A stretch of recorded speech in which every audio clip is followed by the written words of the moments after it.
What's up, everybody? Good morning. It's like 4:30. I'm wide awake. Feeling pretty chipper. Thought we'd get on here and talk about karma and causes of things in reality.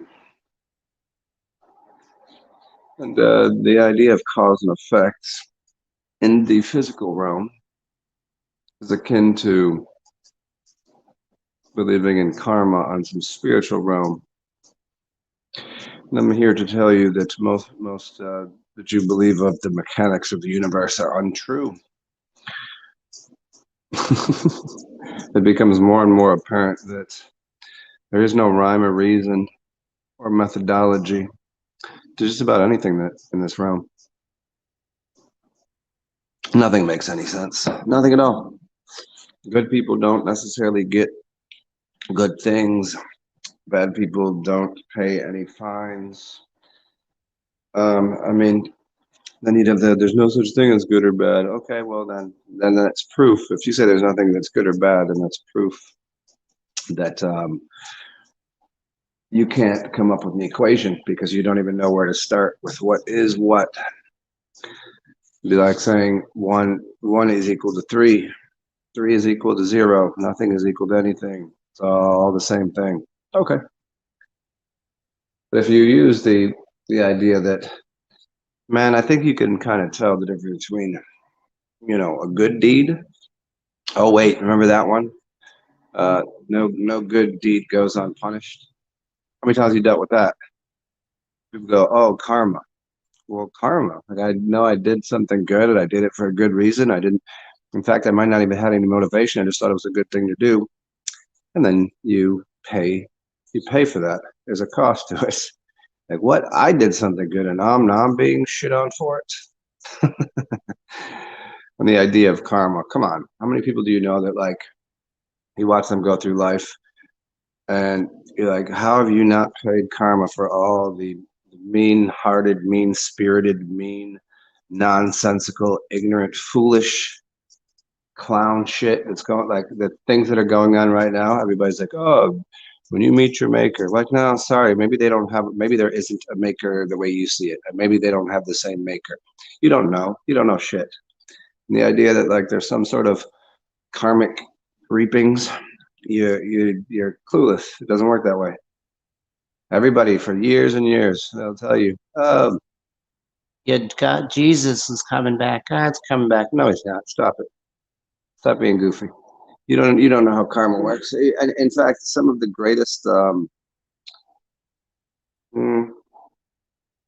would say, the likes of Neville Goddard and say all of these, guys from the 40s, 50s, 60s, 70s, they're out there telling you about the power of the mind and all of this. And what they all unanimously said is akin to this book that I read.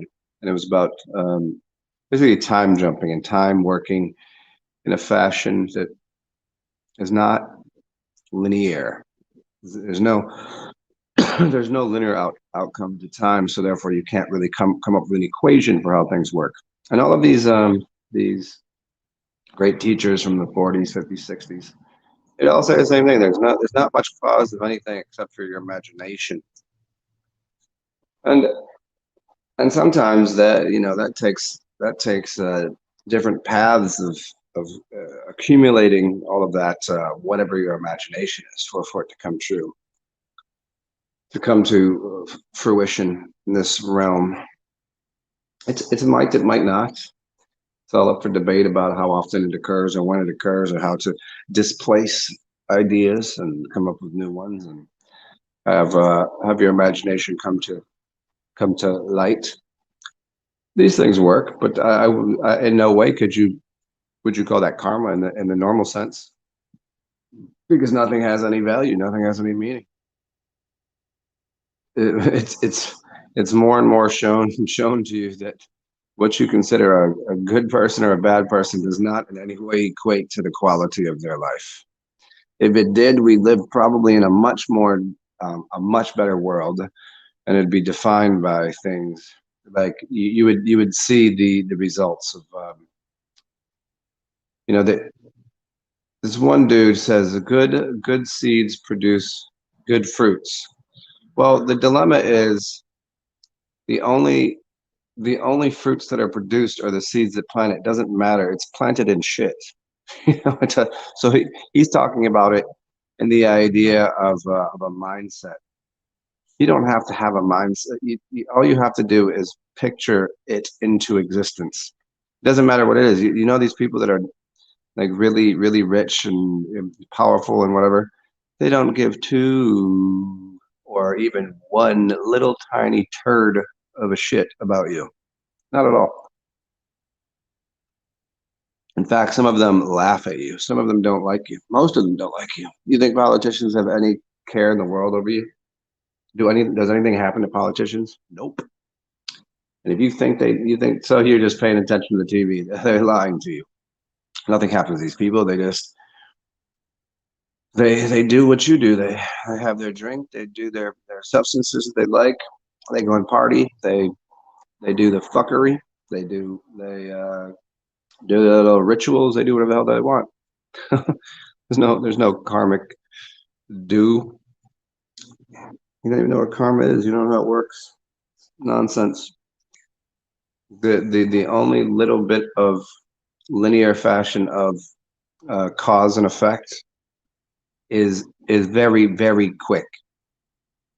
Like you hit a pool ball, it will hit the next pool ball, and it will go in a particular fashion, right? But as soon as the ball is done rolling, that karma is done with. That's all it is. And then people are like, "Oh, karma, it'll come back to da da." No, it doesn't. It doesn't exist that long. It's a fanciful notion because I mean it's plain to see the longer you live, don't you think? Wouldn't you suspect that you know there's decent people that have love in their heart, they're radiating goodness, and they're out there doing good things, and they have to sit there and go through hoops and struggles, and then you got these other people that you would say are complete jackasses, foolish beyond measure, mean-hearted, mean-spirited, not care about anything, and they're just ice skating through this life, just ice skating. No worries whatsoever. All the nices. Hmm. I can't say I know their entire life, so I can't really say completely, and I can't say that, you know, as as a few books I've read, James Allen, as a man thinketh. It's again, it's just as you think. It's not as such of a karma. It's not as such as a linear process. It's as I think it. And what he says too is he's like, you think every man with that's you think is a piece of shit does only bad things? No. You think every man that does great things is only doing great things? No. But again, even he contradicts himself in the sense that those things don't even matter. Those things do not matter. Think you're gonna chalk up? You're gonna go ahead and chalk up all that. Whether your heart is lighter than a feather when you are you what are you Egyptian now? Or are you Christian? Or which one are you? Muslim? Which one are we working with? I don't know. Do you think you've done all good things? I think you've done. If you just do just a little more good than bad, don't worry. The afterlife will be there for you. How about how about now? How about how's it going now? Why is everybody always waiting for something? It's quite a hilarious set of like there seems to be some sort of set of rules, but it's like they change all the time. It's like a juxtaposition of rules that go against logic and reason, and it goes against actually feelings. I don't know. It doesn't. It seems like it just depends on the time of day. It depends on what you're dealing with, who you're dealing with. But it all just we'll change the rules every single moment. You could be playing one game and the rule will change in the middle of the game.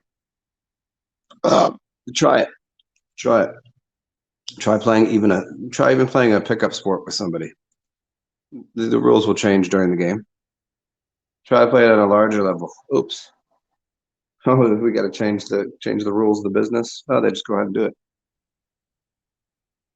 It's like I think it doesn't really matter what you do. Go ahead, just make up some rules. Go for it. Why not? Seems to work for everybody else, huh? Could make up the rules as you go along. Yeah, and I'm being serious. I'm not even being facetious here. What's up, Parsival? What are you doing? I've known people for most of their life to do grimy ass shit that they are just they're just sliding through. Like I mean, how do people become like? There was this there was this post I read earlier, and it was like the person was surprised and infuriated.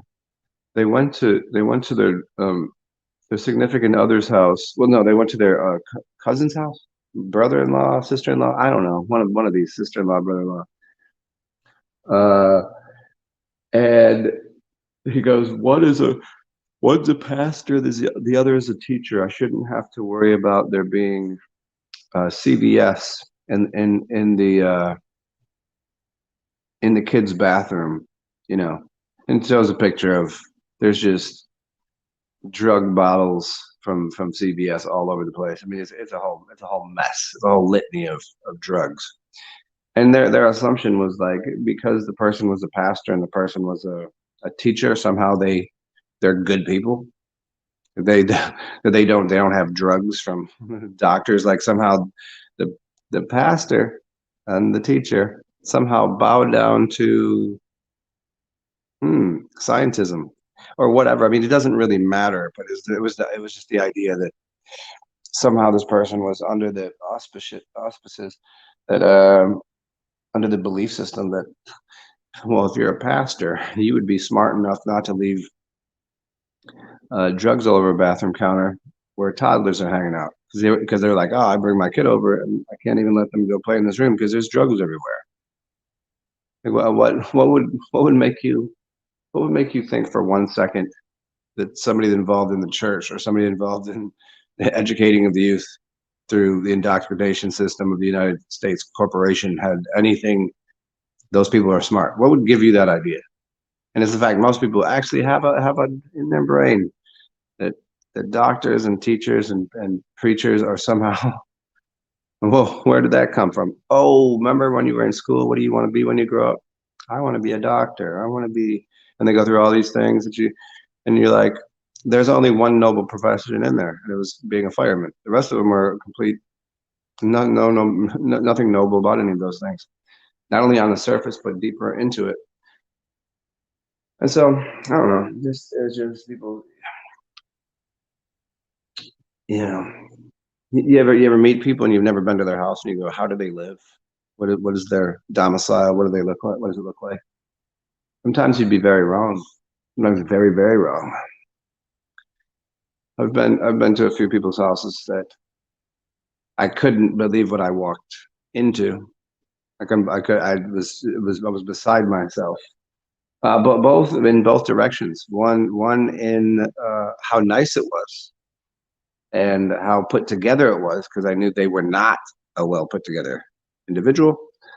And but you know, you ever see people that have things that are too nice, too in order, and they're actually a psychopath? Yeah, I've seen those, and I've seen people that are the kindest, most loving, generous people mm, in public, and then I've been to their house and go, I I didn't know someone could live in this much squalor. I like I've been to someone's house that I was literally in awe that it was like, you ever see those pictures like of neckbeard nests on on Reddit, like of people that you would say they never leave the house, they play video games all day, and they're in complete a place of apathy and depression beyond anything, and they're fat, they can't move, and well, The house was worse than that. Yes, worse. And I know this person from not being inside and being a good person. And you know, I'm like in shape. They'd share anything with anybody. Like it's like, hmm, you never can tell. You know, you never know. Things do not always equate the way you suspect they would. Karma does not exist. It's bullshit. I don't care, you know. And why is it that only people from the Eastern religions talk about karma and dharma and all of this fanciful spirituality bullshit? And it's corny, honestly. I mean, as much as I've studied it over the years, and I try to make sense of it. It's not to be made sense of. That's why there's so many different spiritual teachers, and they all teach it differently because they all don't fucking know either. They don't know shit. They don't know what's going on. And then you got the other Western religions, and you got the influx of the holy basic instructions before leaving Earth. You got that one, then you got the Quran, and then you got the Baba Ganoush, and then what up, Amara? Hmm. Yeah, but you don't need to. That's the best thing about it is whether you like it or not, or you believe it or you agree with it. It is such, or it isn't. You know, it's just it's like when you know I grew up being very mathematic and literal with things. And obviously, if you engineer something and you put something together, it'll work a certain way. So I suspected that the world would work in such a similar way, you know, as above, so below, as within, so without. I thought so. And as my mind became more, oh, I don't know, maybe not stoic, but stable, and I could figure out more problems and um, had a better grasp and understanding on the world, I thought. And as I felt like I did more quality things and was more go of a good person, I seem to be not getting those things in equal opposite reward and return for the things that I offer. And so I've realized that there is the mechanism for the way that the world functions is not at all what people think it is. Good deed does not equal good outcome. That's the point of the story. One and one is not two in outcome. It doesn't work that way. If you said one equals good, and I say one plus one, so I got two ones, that would give me two. So two would be twice as good. That's not what it means, and that's not how it works. It's just it's like a cipher that every time a little action is made in reality, something changes and changes the key in the cipher to how reality functions. And you're always 10 steps removed from it, 10 steps behind.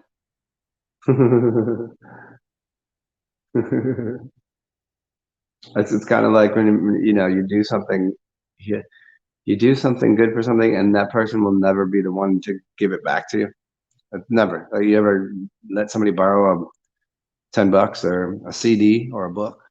You're not getting that back, are you? No, you're not. You might get something from somewhere else, maybe. Uh, I don't know. There just really isn't a rhyme or reason. And anybody that says they know what those rhymes and reasons are is full of shit. Absolutely. And if there's a book about it, it's a book full of shit. Especially you know, explain to me like I'm a 5-year old. Explain to me like I'm a third grader. Right? Try that. Explain to me like I'm a third grader how the world functions. What are you going to write me a book? You write me a thesis, a grand thesis that turns into thousands of pages, and like that's not how that. Well, I don't think it would be that complicated, would it? That's what's the rules. And I heard what the rules were for some people, and they were different from other people with different religious backgrounds. And then some people were like, "Oh, just be a good person." I'm like, "Well, what does good person mean?" And they couldn't explain that. And now we're into this whole thing. You're like, well, how do you get a good life? How do you get a good outcome of a situation? How do you do this? They couldn't quite answer that. Nobody knows shit. That's what I've come to conclude. Nobody knows shit about shit. The only few things I do know. I know I like gummy bears. What's up, Will Brooks? Book of Life. Book of Life is pretty hilarious. I know I know I like to be comfortable. I know I like a gummy bear once in a while. I like good conversation with a beer. Like indoor activities, showers. Mm. Hot tub's cool once in a while. A pool in the summer. A beach is fun. Mm. Fireplace cool. Hmm.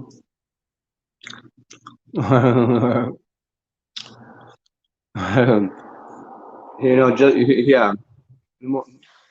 As you get more and more intelligent, you go. I just know enough to know that I don't know shit. Uh-huh. I used to think I knew shit. In fact, I do know shit. I just don't know. I've become more of an oddity. Mm. They got these. They got the books and the plans online. Here's how to make all the money. Here's how to do all the things. And you try those things and they don't work. Mm. Reality is unknown for now, Amara. Well, you gonna drop some of that wisdom on me? You gonna give me some spiritual guru shit? Reality is unknown for now, but later you'll know. Oh, yeah, there we go. Another person that doesn't know shit. You know what I mean? Just say I don't know shit. You just said reality is unknown for now, implying that you're gonna know something. I said, no, you won't. Don't worry about that.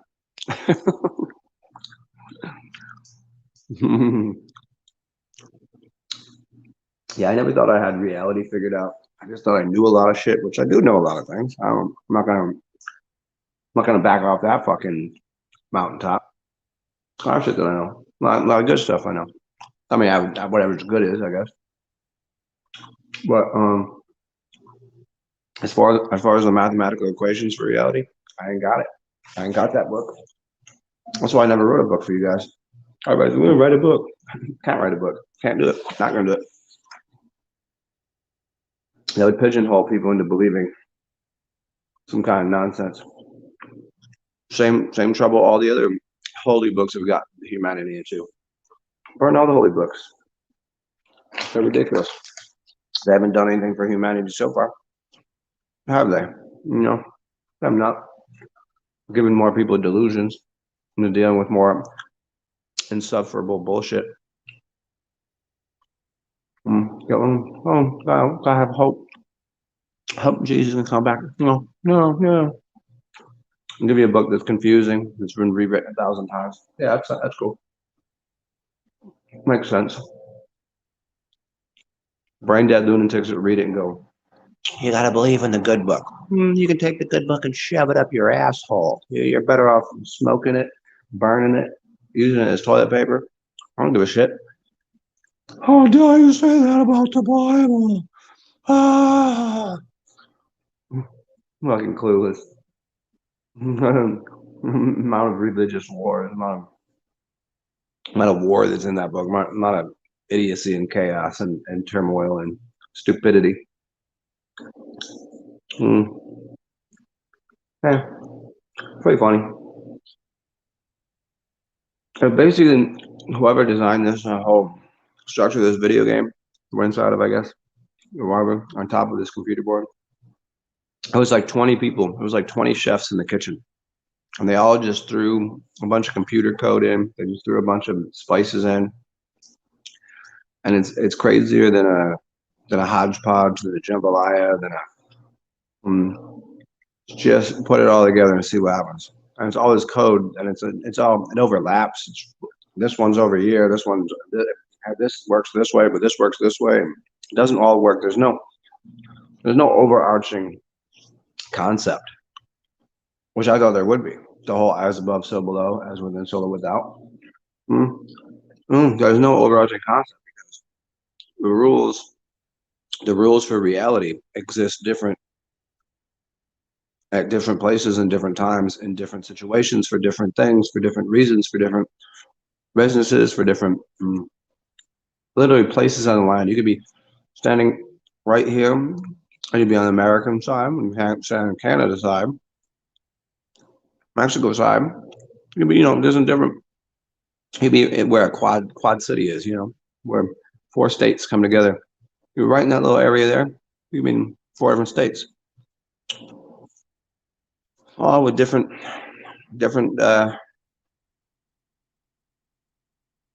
programs running. What's good in what name 4 states that come together somewhere? You can find those within that little area right there where those 4 states come together. They all have they'll have a laws, obligations, blah blah blah, that are wildly different in each state. Taking one step, and just all of a sudden the rules change just like that. For what? Based on what? Who? How? I didn't agree to that. What the hell? What input do I get here?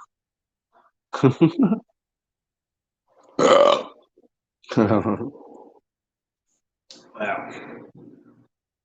Good morning, y'all.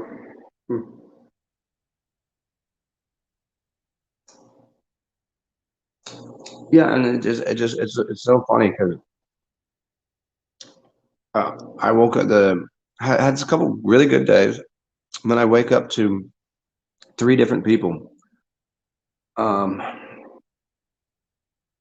giving me a bunch of shit over what is their fault and their inability to communicate, and then blaming me for something I did. 3 different people. 3 different people. I literally had nothing to do with anything. Like it was so bizarre. And it was 3 people that it's 3 people that 2 people that I've done a lot of help for, a lot of help. And one person that I just know. And they just decided to, and it was funny because it was around the holidays, and I'm just like, I know this has nothing to do with me. It has something to do with other aspects of their relationships, and they're just pouring it onto me. And just like putting words in my mouth and doing all sorts of weird shit. And I was just like, wow, these people are just, oh, here, let me just take it out. Let me just use Zen as a fucking punching bag this morning. I had 3 people do it. Actually, a 4th, but we won't get into that. I mean, it's funny. I mean, I don't, whatever. I was just like, damn, what did I do? Again, no good deed goes unpunished. The other person's one person's very funny. Called me in the morning, and I sent them a meme, and they turned it this somehow me sending them a meme turned into me like telling me that I was being ugly. They told me I was being ugly. Like, I sent you a meme about something, and then you said something stupid, and then I LOL'd in something, and then it turned into this whole like. And this is somebody that I've been going out my fucking way for a couple weeks now, like really out my way. And then they got the audacity to call me ugly. Like, what the fuck is going on here? And somebody else just putting words in my mouth after saying some dumb shit. I'm like, man, what the fuck? I can't even. Should just shut the fuck up. Let me just not talk anymore. I'll just go sit over here. I'll just go sit over here and do fucking nothing. Maybe I'll get more out of the world, huh?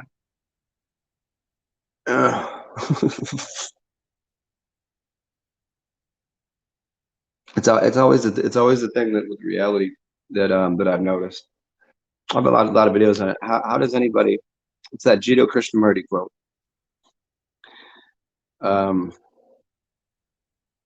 That it is no measure of health to be well adjusted to a profoundly sick society. You plant seeds where the environment is not suitable, then no wonder they don't grow. So the idea that like we come to so many different I don't know, games that we play, and they don't tell us the whole set of rules. They don't tell you the set of rules. They give you no instruction booklet whatsoever. And then sometimes you start playing the game, and then all of a sudden they'll switch up or change the rules in the middle of it. You're like, oh, that doesn't seem fair. Who said it's somebody had the audacity to say life is life is hard, but it's fair. No, it's not. It's not fair. It's not. Fair has never occurred. The only fair that they're talking about is a fucking circus. Ah, yeah, there you go. Thanks for coming through to my channel. The dookiefinder.biz. Hey, there you go. Have a good time. Find you. Okay, good job.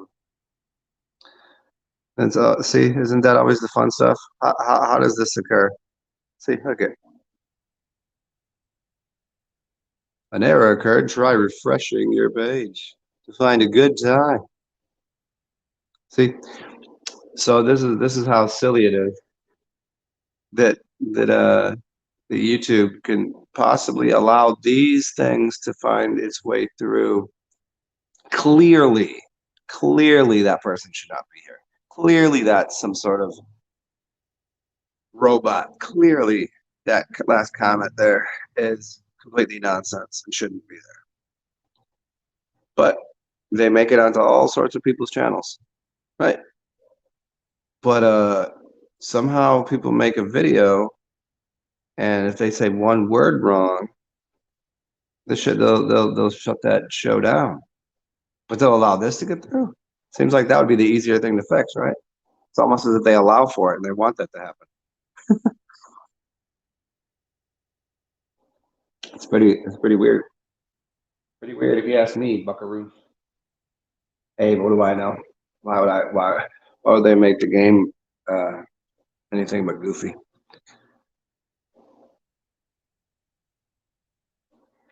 Hmm. Getting up at 4:30 when you want to actually sleep is really weird. In the sense, like when you wake up and you're wide awake. And I'm just like, I don't want to be awake, but I'm just awake and it's 4:30. What should I do?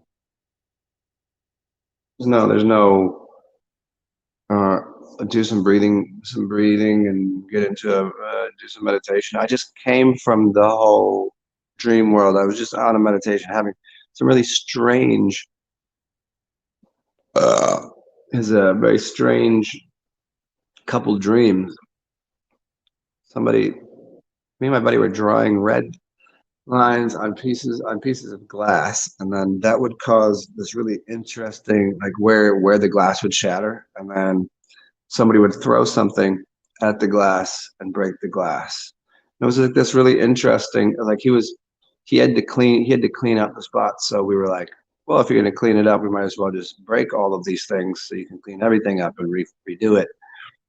And there's these two weird people sitting at the end of this bar inside but smoking cigarettes, which was really interesting. And then there was like some people that I knew, and it was like the rest of the place was really nice, and it was like 3 bedrooms, and it was like I knew the girlfriend, and I sort of knew the dude, and she was trying to stay with me in one of the bedrooms, so we were trying to find the nicest bedroom. It was a really interesting little dream. And then I woke up and I was like, okay, what to do? What to do today? It's 4:30. I wanted to sleep till about 8, but guess I'm up. What's up, Ian El Tempo? No cause to anything is the vortex. Yeah, basically, I think if that's the way you want to put it, because the cause of things is nothing more than whatever you imagine it to be, and it's about how do you implement your imagination. So your imagination, just like think of the dream world. How many times have you say your dreams don't make any sense? Because your mind went from here to there, and that's where you went in the dream. Or if you're out of body, you could just project yourself somewhere else. So there was no really qualifier for how do you get from here to here. It was just like, and poof, you're there. So it's like magic, right? And so the no cause of anything. The only magic or cause of anything is putting your mind in a place of this is what you desire, what you want, and then See, how long does that take? Well, you don't know that. That's the difficult part. How long and how does that manifest? And there's a great book called Time Openings. It's called Time Openings, and it's by this French author. And it's the literal tagline is "There's no cause of anything." It's about how time is not linear, and he gives you a map of what time looks like, and it's basically like circles, overlapping circles, like Venn diagrams into circles and spirals and things. But you can jump off this timeline and come over here, and the timeline is not even straight; it's circular or spiral. So there's no really start or finish to any of these vortexes that you're making. Circle 7. I don't understand. Circle 7. I never heard that before. Anything to do with 7-Eleven? I mean, I get what that is, but why would that be 7? That'd be 4 sevens, right? Not like 7 sevens. I mean, yeah, I guess 777 is code for 666, which is code for 999, which is carbon, which is the devil, which is humans, which are the beasts, which are. That's been kind of getting old and lame on me too. The whole like I'm kind of like kind of just dumping out numerology as a meaning to do with anything. It's kind of getting lame, like gematria and numerology. Even though I've taught about it for years, it's just becoming more and more like so corny and not and has no value. I mean, I've always said that gematria is so far down the line, and using it as a validator for events. And I'll explain to you why. Because in gematria, you know how many different codexes? Do you know how many different ciphers they use? They're not using just one; they're using like 7. So now between those 7 different major ones that they're using, they can come up with anything they want. And if they're defining it down to 9 numbers, and then they're going to put those 9 numbers together to give you, say, 318. Do you know how many words 308? Do you know how many words 318 equals? So when somebody says 318 means the devil's anus, well, equally it could say Mother Mary's coochie. It could. I don't know, but you could look it up, and there's probably going to be 300 different words or sets of words, and you can build that gematria to mean anything you want, any kind of nonsense you want it to say. So while if we look at it after, say, an event like a sports game or something, and we use the gematria and things to figure it out, we'll probably come up with something that goes, okay, well, maybe they did write it, but we didn't know. We didn't know which ones they used and what coding they used. So you can figure it out after the fact. You're not going to figure it out before. It doesn't really validate. Like first validation is not gematria by any means, and neither it is numerology. It's too basic and simplified. It's a the way to figure it out would be, first and foremost, would be whatever the cymatics is, the shape of the sound, and that would be even more difficult. I mean, we're not even getting to writing letters or numbers down to shape something. Like, so whenever people are always like, "Oh, gematria will tell you," like, no, it won't.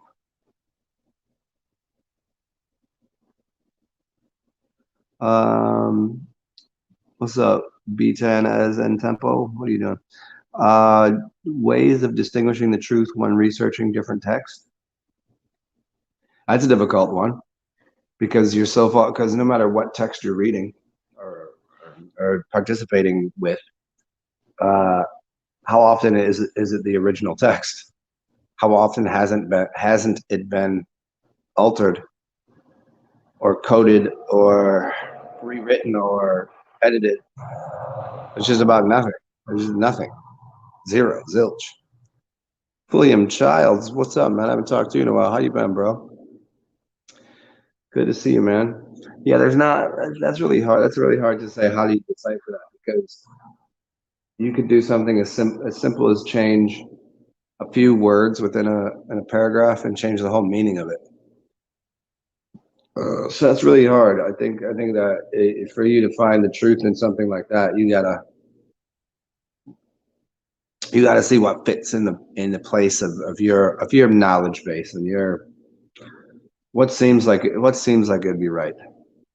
I think it's more instinctual, just only because you're not getting any true,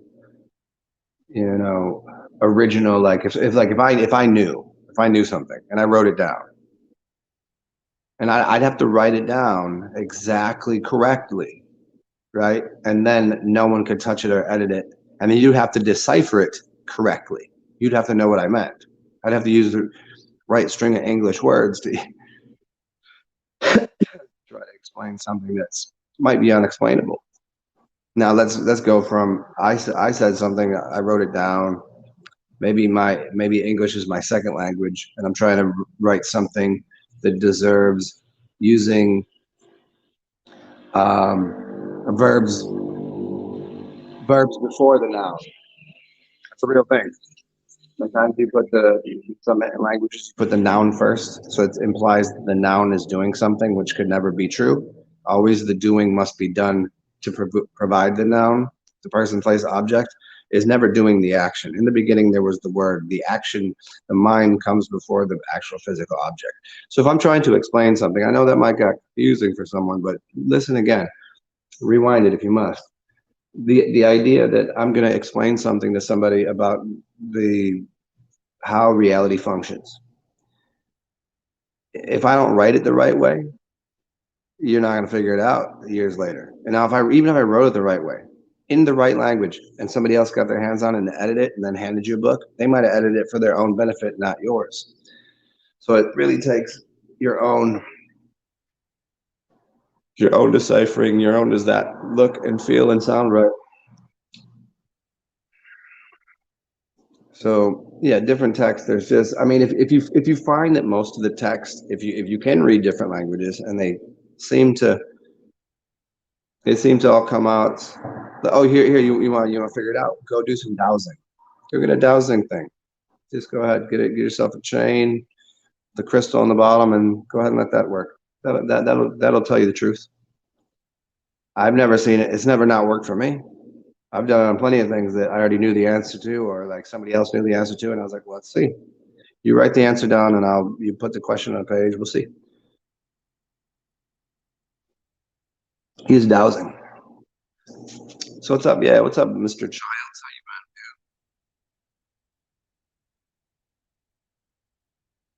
Up at odd hours. What are you doing up? Guess it's a long 4-day holiday weekend. So some people, I guess it could be getting drunk early at Thanksgiving, getting that itis, getting all that turkey up in your ass, drinking early, passing out early. And that brought me to today, being awake early.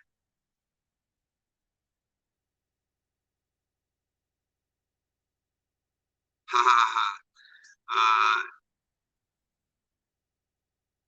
Uh, let's see. I see. Sorry, I have not been pushing on your keys to put it up on the screen. There we go. Instincts contributing. Yeah, these texts don't go beyond 4D constructs. Um, yeah, because I think the key point is 5D is living out of your mind. And when I say out of your mind, like you're literally living out. You're pushing out your mind. So the laws of three dimension don't exist in 5D. It couldn't. So yeah, the fourth dimensional construct. I think the idea is that's how you timeline something. The fifth dimension seems to be space. Space is everywhere. A timeline in the fourth dimension will give you this event equals the next event. And the third dimension is the physical objects in what you have is spatial. Inside of the space of 5D is a fourth dimensional timeline. Gives you this to that to the next, which is your 3 dimensions of depth, breadth, and the space that something holds, a physical object. So your physical object is 3D, 4D is time, and 5D is the spatial area, which is coming straight out the brain. So yeah, it doesn't seem like once you get to 50, like we do what the fuck you want, I guess. Yeah. William Child's good. Good man, you. Oh, I'm 5 days away from being houseless, but I'm not focused on that. I'm trying to find a place to stay today. I mean, see what I can do. I got some dollars and cents. My place I was supposed to stay fell through, so I don't have like a full roommate situation till January. So I gotta hustle and figure out what to do next month. I was gonna get an Airbnb, but the Airbnb I didn't get it in time. I had to wait to come up with some cash, and then when I did get it, I didn't have enough for the place I wanted to stay. So fucking that's where I am right now, bro. Yeah, fun times. Yeah, that turkey gets you, man. I think it's more than just tryptophan too. They be putting other shit in there. Definitely be putting other shit in there besides tryptophan. So William Childs, if you know anybody down in New Orleans, they got a place, they got a room. I'll pay them. I got money.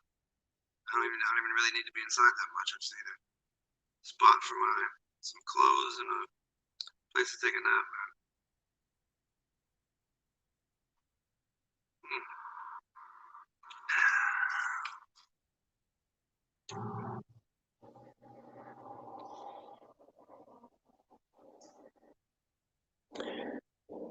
It is here. Let's see if we can figure out the weirdness of life. The people make a lot of money and are well well taken care of because they have a bunch of plants that are on their property that they don't own, but they have all of these, fruits and vegetables and things that you could literally just let grow. They don't really need to do anything. They have a bunch of animals that if they have enough land, they could just let wild run around, eat grass, and whatever. Maybe they have some indoor space, but they could murder an animal and sell it to you, sell you a dead body, and then they could sell you a bunch of food that was free, and they get paid to do that. It's pretty interesting. I think the whole farmer lifestyle is a pretty interesting thing. Like, hey, here's the thing. Here's a seed that God gave us. It just grows. I don't really have to do anything. It's a tree. It just grows fruit. But I'm going to charge you for it. And here's some things that I'm gonna fucking murder. I'll give you the dead body parts. I mean, in reality, that's what we're doing. But if you want to upgrade, if we can get you the next upgrade of food items. What are we eating these days? We're gonna eat mealworms and bugs. Eat the bugs. Ooh, that's weird. Got people doing that. That's because that's healthy. I wonder if are vegans gonna do that? Are vegans down with the bug eating? Ugh. They love eating things that aren't meant for their body. That's why you have these other animals to eat that stuff, like honey and milk. You can't eat enough grass. You can't go through and pollinate and go to many places with flowers. You can't do all that. You're not a million bees. You're not a giant cow. But if you allow that to eat, they will eat grass though. They will eat grass and they'll smell flowers and they'll grind those flowers up and use it. Now that's well and good to them, but letting the bee and the cow do their job in nature, they don't want the after products because that's disgusting. But they will eat the bugs. They eat the plastic. People are weird sometimes, bro. Oh.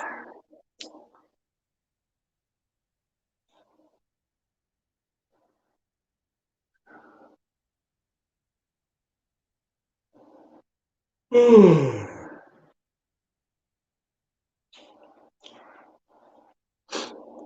what else? Who else is up in here?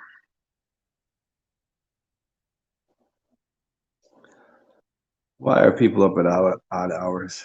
Well, again, it's I do that sometimes where I'm just like, well, if it's 5:30 for me, then it's 5:30 for you. When in reality, y'all don't live in Central Standard Time. Some of you live East Coast. Some of you live West. Live you in the West Coast. Live you in the West Coast. Some of you live in the West Coast. Some of you live in overseas. In fact, that's always the interesting thing. Depending on the time I do a show, who comes through. William, yeah, man. Whenever, man. You know that. Like, and you know if you need something, it doesn't necessarily. You don't have to come out of the pocket, bro. You know that. Like if you need something, like right, like yo, what's up? Like holler at me. You know that. What's up, Super Champion? What's up, you big old fucking cow? You, you fat cow. You know there are people that really believe chocolate milk comes from brown cows. I think that's hilarious. It's not. That's you know, and it's there's so many things that people believe these days. Like like the amount of things that 20 years ago we would have known was satire or some sort of comedy. Today, not only is it probably not, people are actually committed to like they're committed to the whatever idea it is to virtue signal. And those virtue signaling people 20 years ago, that the whole idea about virtue signaling was the comedy. That was reserved for satire and spoofing and all of that. Now that is actually a personality trait for people to virtue signal, and that if you don't virtue signal, the mob will talk mess on you. You can't be real. You can't tell people how you really think or feel or whatever, because if it doesn't line up with whatever the mob and masses of the democracy, you know, right, whatever you think it is, they will, and it's like if you were an alien or you were a god and looking in from the outside, you'd be like, okay, that's the reasonable person there getting accosted by a bunch of insane people with dyed hair and the people that will tell you that it's the same people that tell you that you're culturally appropriating. Well, they have a lip ring and big hoop earrings and tattoos and shit. I'm like, none of that is your culture, you asshole. But for me, I'm just like, well, cool. I mean, if you want to look like a dummy with a hoop in your ear and nose and whatever, and maybe all your tattoos. Hey, I got tattoos. I have earrings, but I get it. But like they they can't even see how fucking ironic they're being when they have orange hair. And I'm like, well, no, actually, you know why they have orange hair in tribes in Africa? It's because they're using cow ammonia. They're not using bleach. And what about these vegans and all these people bleaching their hair? They realize that's acid, right? I thought they were on alkaline diets, huh? I mean, whatever. But it just right over their head. And they don't even get it. They don't even see how hypocritical they are. If you're allowed to be hypocritical. If you are as of a large set of ideas and having different times and spaces that you're gonna end up contradicting yourself occasionally on some things. You'll step on your own toes. You'll have to. You have a lot of ideas and they don't always. One place that idea is going to work, another place that idea is not going to work. And most people are like, well, you said this, yeah, but I didn't mean it in this kind of environment, right? So you're gonna often contradict yourself. But these people contradict themselves on a very fucking profound level on a daily basis. Their existence is is in and of itself a contradiction to life.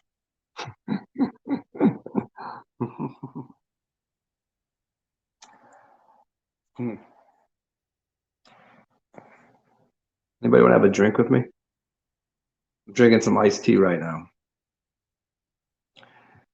but I think I'd like to have a nightcap. Maybe I can get another hour of sleep before I have to go off and run around on a Saturday trying to find a place to sleep. That's what my life has come to, guys. Fucking hilarious, huh?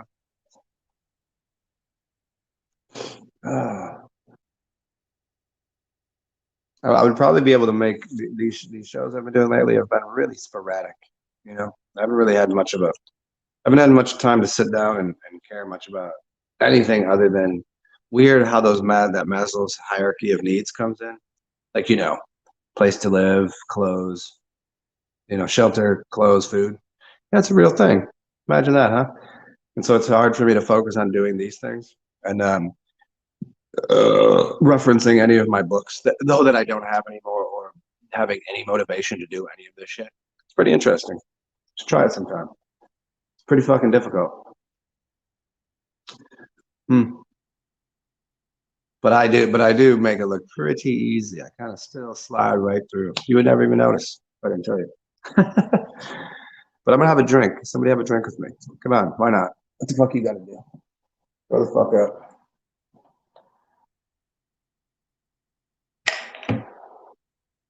Grab some last cue, got a rat with you.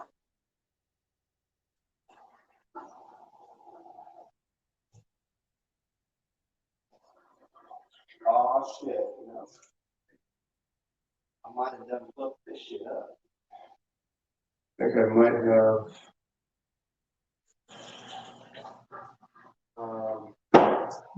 might not have asked you. This could be awful.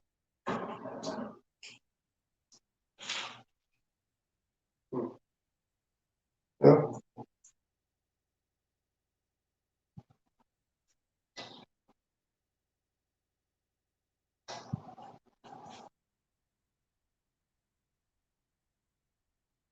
I don't have any ice cubes, but I have extremely cold water. See how it works. See how that works.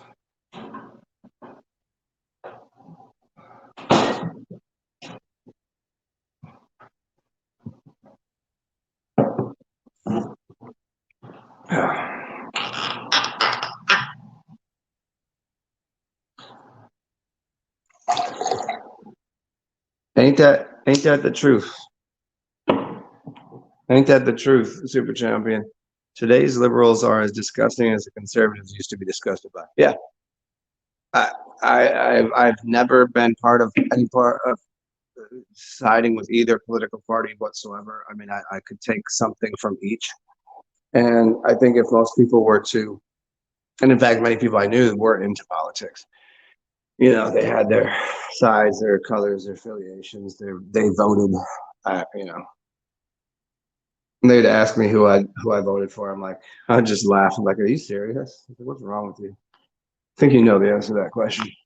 Anyways, so most of my life I would have said, and then most people would say, I was very liberal, centrist, but leaned liberal with most of my ideas, most any of my ideas.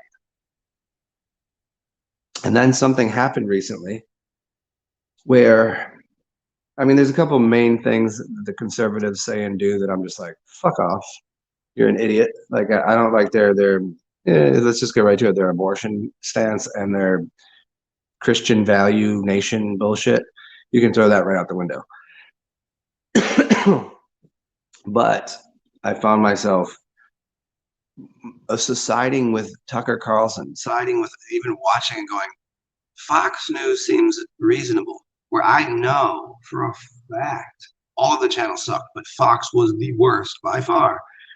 And that I leaned heavily liberal in any political arena of thought.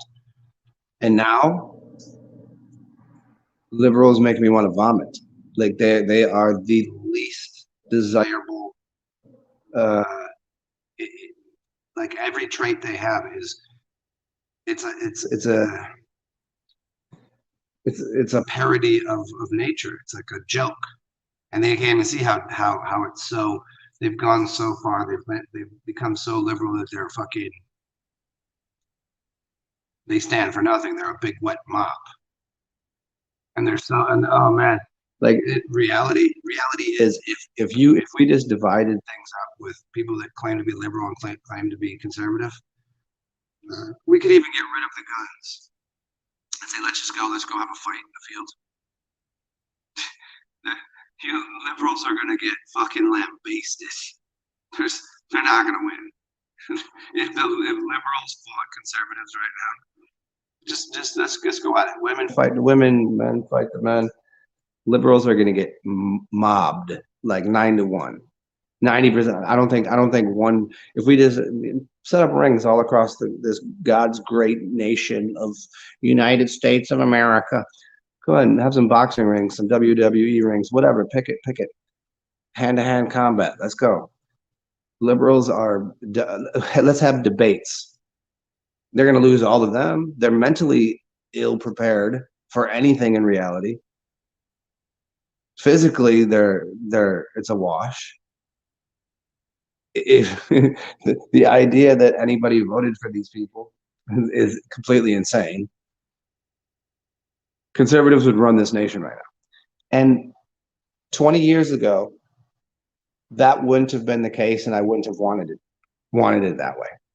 Now, other than the silly Christian foundations and a couple, and the other ones they're not even that big of a deal because they don't even happen that often. But man, what a shit show.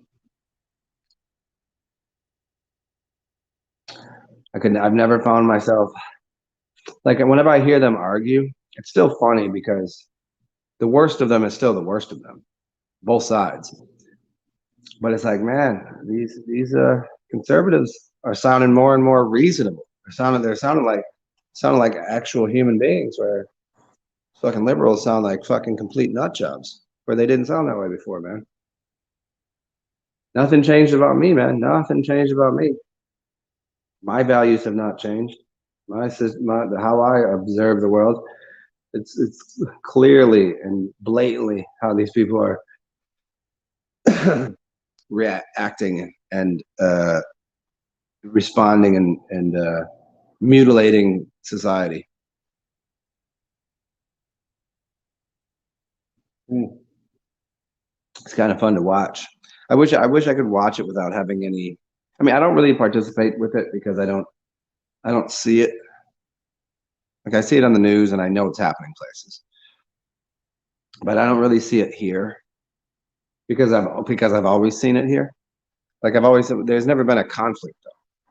Like here, there's no liberal conservative conflict. Liberal conservative shit has existed in places like San Francisco, in places like New Orleans, in places like certain outcast cities, I guess. It's always existed. So it doesn't, to us, it's just like, that's okay, of course. But now it's just fucking ramped up. It's ramped up, man. I mean, it would be fun to watch. I mean, I say again, if I could drive around in the Pope Mobile and just watch a. It's not the North versus the South anymore. If there was a Confederacy and a Republic and there's no North and South. There's maybe a little bit of an East to West dialogue now, but it's conservative Republican dialogue. And it's conservative Republican, liberal Democrat dialogue, right? And watching that civil war, if I could be in the Pope Mobile, would be awesome. I mean, it would. I mean, no liberal in their right mind. Now they probably say they would win the war. No, they wouldn't. Not only wouldn't they win the war because they don't believe in guns, but I'll even make it, like I said, I'll make it fair. And the conservatives would be okay with that too. Get rid of the guns. It's still gonna be. You might as well just get a good laugh about it. What did you say? What did I miss here? Yeah, they are so. What's the thing called when stupid people think they're smart ones? And smart people, they generally smart people have this thing. Well, I because they're smart enough to know they could be wrong, so they're kind of passive about the implementing or suggesting their ideas because they're like, oh well, it's like a leader doesn't is always like, I don't want to be leader. That's who you want to be the leader. The person that goes, I don't know if I'm completely right. That's the person who probably wants to be making a decision. Where where you have these people that are certain of their position, but they're completely wrong and stupid. What's that effect called? Is the not the McGurk? The McGurk is when you say a word and it sounds like something else. There's another one, but whatever that is, it'd be like liberals would really believe they would win in a fight. No, they wouldn't. There'd be such a small number of liberals that would ever win in a fight versus a conservative, mentally or physically. I want to watch it.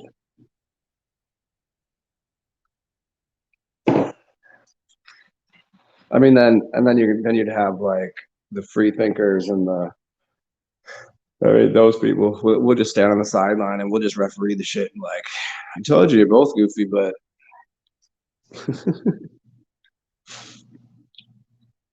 anybody want to start a channel with me?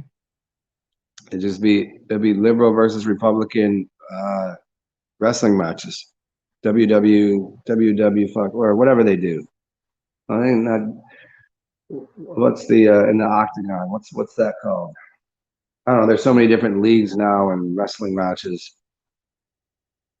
Well, now I mean, this would be real fighting now. Now you'd have to sign waivers and shit because we'd have to go to Vegas for this stuff, huh?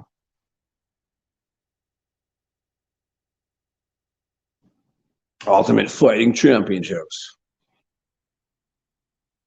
for people that are into politics. I mean, they want to fight anyways. What was that George Carlin bit? Was it George Carlin saying people should be there should be people driving around in a car in a ring and they get in an accident and they get out and they have like, you ran into my fucking car. And they'll have some road rage in the ring. Like politicians, they really want to do fight. They really want to fight each other. I think you just gotta let them go at it. I mean, not even politicians. The politicians don't want to fight each other because they make too much money. They don't care. But people that vote on the shit, people that are into politics, they want to fight each other. I think we should let them. Anybody with me here? What's up, Frank? What are you doing?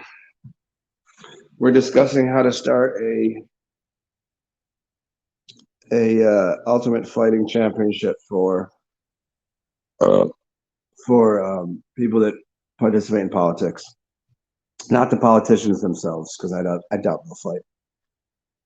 But the idiots amongst you, all your neighbors that vote.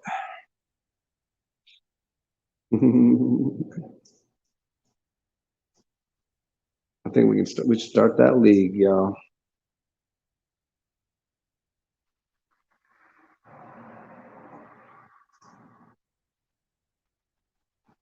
Super champ, don't give a moderator wrench to anyone who asks for one. Yeah, I know, right? Well, that was a long time ago. That's when I thought I liked all of you fucking people. And I was being friendly for a while. I wrenched your wrenches though, you bitches. I think only one person has a wrench left. And I think it's the only person that I would even consider like that might be reasonable with one. Fucking Sheldon. He said Sheldon. Parsival. Is Parsival here? I don't know if he wants anybody to know that. You played God of War all morning? Hey, here you are. You get to meet the God of War. It would get kind of boring to be always the God of War. Who's that? Mars? Mars, the God of War. I mean, because the other side. Oh, oh man, the other side of the God of War is the God of protection. So everybody's like, oh, the planet of war, it's red, it's Mars. It's connected to Aries, Mars, Rams. Rams is Aries, is Mars, is the red planet. I've written the whole thing on this before, so yeah, I know what the fuck I'm talking about. Um, it's the other side of it is it's at war because it's protecting something. So it's a war of it's a planet of protection as well. It's got to have its counterbalance. So I wouldn't like to have very much. I wonder how much Mars is in my chart. I would suppose a little bit because I do protect things, and I don't mind war. I mean, like in the sense of like physical combat or whatever, but I don't really not really impressed with it. It's not really my thing. It would that would stress the motherfucker out to always be protecting something. That's why sometimes I'm like, nope, ain't got shit to do with that. Y'all go battle it out if you want to. I ain't helping. It's like if you got two cousins fighting, you're like, who the fuck am I supposed to protect here? You guys figure it out. The god of pudding. Any flavor, Frank, or just pudding in general? The god of boy. What system is that on? Is that an Xbox? Is that Xbox joint?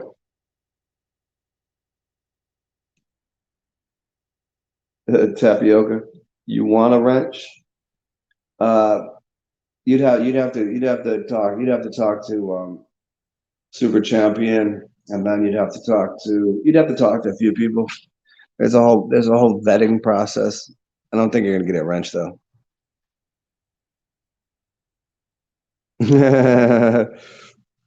Yeah, Super Champion. Super Champion might still have one. I don't know. I can't even tell on here. Super Champ might. I don't know. I would trust you you and Parsival with one. See, at first I gave people wrenches with the intention because at the time my channel was not uh how do you say shadow banned. So the people that I gave wrenches to, I knew. So that way, if new people came in and were being fucking dipshits, I'm like, I don't feel like having hit all the buttons all the time. You guys fucking throw them the fuck out. I don't care. But then it got to the point when I think, and I know who it was. Um, it was who the fuck? It was Seifel that one day he just started wrenching. He started getting arguments with people in the comments, and then people with wrenches started wrenching each other. And then I was like, "Fuck all of you," and I took all the wrenches away. And it was right around the time that uh, my channel got shadow banned, so it wasn't really new people coming in the room, anyways. Yeah, these things happen. PlayStation vet you for a wrench. Yeah, you want. I see. This is the thing. People, Frank, when people want power, you can't give it to them. You are the last person who would give a wrench to. Got to be honest, bro. If someone's like, I want a wrench, I want it. That's the last person you want to be president. That's the last person you want in power. They do not. You do not. If somebody goes, no, I don't need that. I don't want that. They would be the most reasonable with it.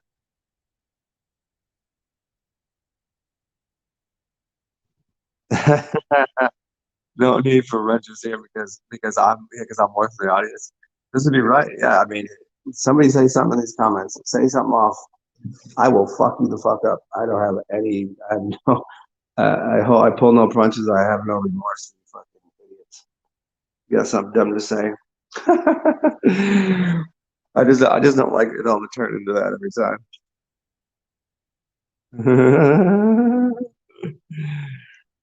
Frank, I don't know, man. You're saying for people that don't want power or don't want to be. No, I can honestly say I'm not interested in being king top shit of the world. I'm not interested in being president. I'm not interested in position. Because it costs too much. It costs way more than what you'd get. It's too many responsibility. It's too many responsibilities. Yeah, it's too much. It's when you have power, it's like then I'm responsible for everything, and I don't need that. I don't want to be responsible for, if you own a hotel, you have to get middle management. You have to get people, like, you can't have people calling you 24 hours a day when the water don't work, this broke, that broke. More, it's not more money, more problems. It's more responsibility, more problems. I'm not really interested in that. Frank is vetted, super champ. We can give him a wrench. you you know everybody out there.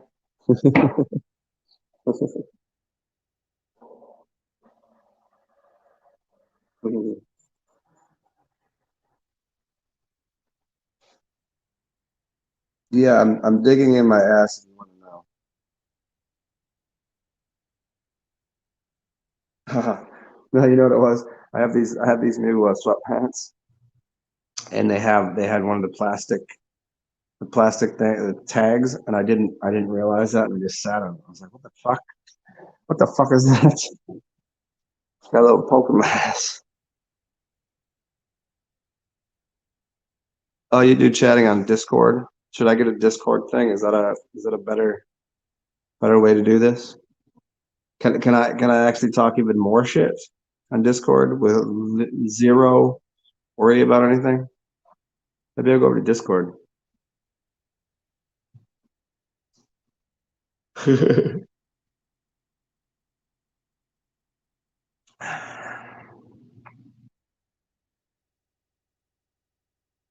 Speaking of Discord or whatever, yeah, I haven't opened up any of the other streams of revenue, like getting what the fuck is the thing that everybody gets? See, the people like, hey, come sub to my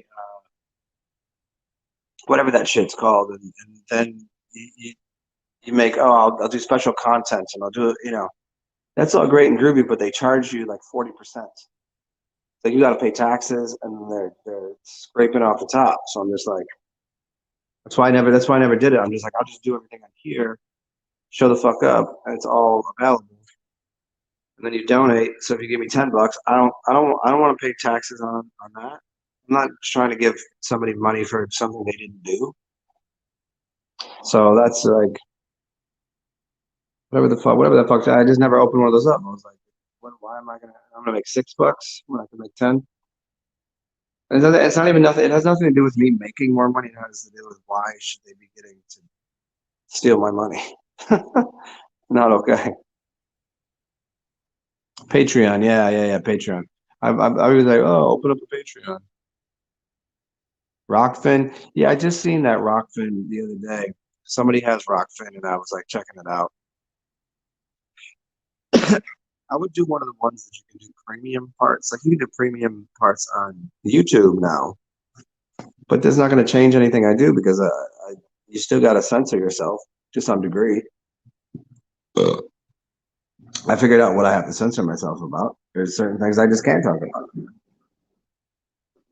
And the thing is, like to talk about those on a different platform. Like I'm not sure who would like what purpose. Like you all know what I'm going to say anyways. Do you just want to hear me say it? I mean, like other things that I can't talk about. Well, the fact that I can't talk about them is already implied that I'm going to say something that is going to be incorrect with the censorship system. So you can you can deduce what that might be. Yeah, Rockfin. I'll check it out. Yeah, I've tried to open up a couple other channels, and it was like I don't know where to start to get another audience. I don't know how to do it. It's like to get people from here to go over there. Try that in a couple other platforms, and everybody's like, they're too comfortable on YouTube. And I was like, you realize YouTube might not always be a thing, so you should probably come follow me over here now. Come on, just follow me over here. And I mean that in the sense that, you know, all sorts of platforms just there's a fun new thing. I mean, YouTube could be the coolest shit, but they do everything they can to cause much ruckus. You know, you start off with something good, a great idea, easy to use, and you make it difficult to use. They're trying to make more profits, trying to add more features, and by doing so, they make it so complicated, so overridden with features that nobody knows how to use it, and everything is cost for this, pay for this, pay for that, and it will become a dinosaur soon enough.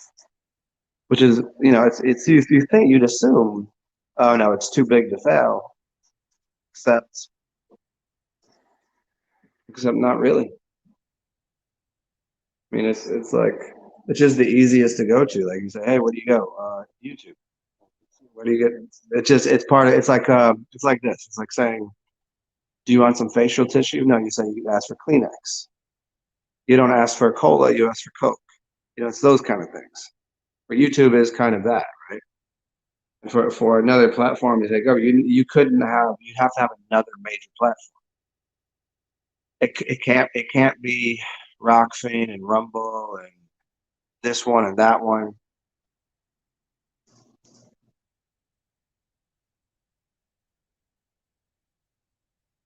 Yeah, just Frank. It's good to get more audience and then take them to a different platform. Yeah, I hear what you're saying, but the dilemma with my channel is, I do you want to look at my channel? I have 6.4 thousand subs. Do you know how long I've had 6.4 thousand subs? Almost 4 years. I got 10 to 15 new subs a day from the start of my channel. Like after a couple, like after some people follow my channel, it's 10 to 15 new subs a day. Then one day they canceled, they shut my channel down because something I said that they didn't like. And from that day forth, not one fucking new sub. It goes up 10 and then down 20, and up 10 and then that. This right there, just hovers there. And then people that I know that were subbed got unsubbed. Other people that were subbed that had notifications don't get notifications. And there's not much I can do about it. Who am I going to talk to? What am I going to do? Nothing.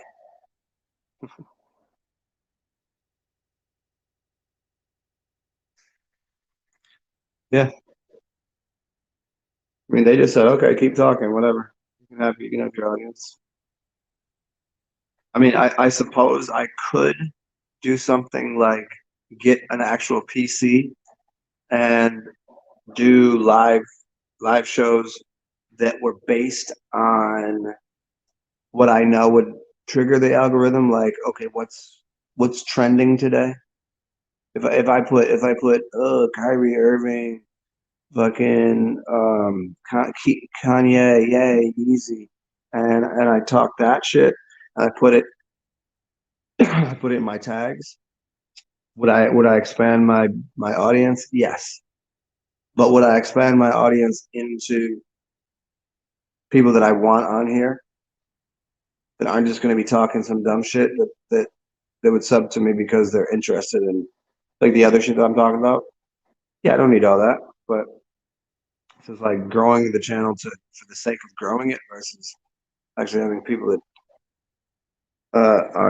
are paying attention, listening, and gaining something off what I'm saying. Yeah. Because the thing is, I'm doing this from a phone, right? Doing this from an Android, and I cannot change the tags before I do a show. It doesn't let me.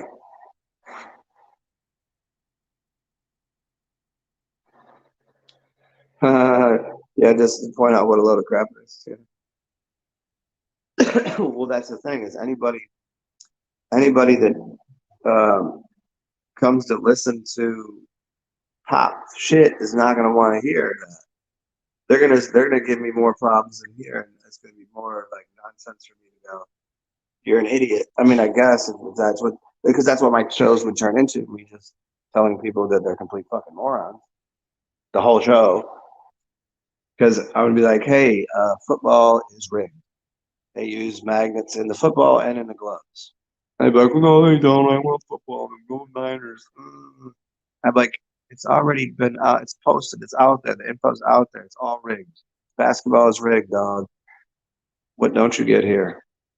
And then I'm going to go through all that shit. And then, so half of the people that'll be coming here are people that go, poo poo on you. You're an idiot. You're stupid. You think the earth is flat. Oh, you fucking hate vegans and you think the earth is flat and sports are rigged and we didn't go to the moon. I'm like, yeah, precisely. Then I'm that channel, right? Rather than just the fucking just this dude who and he drinks piss too.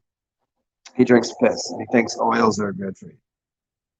Instead of being just the guy that talks shit to everybody, now I'm the guy that's a flat earther that drinks piss, that thinks sports are rigged, that doesn't think anybody went to the moon.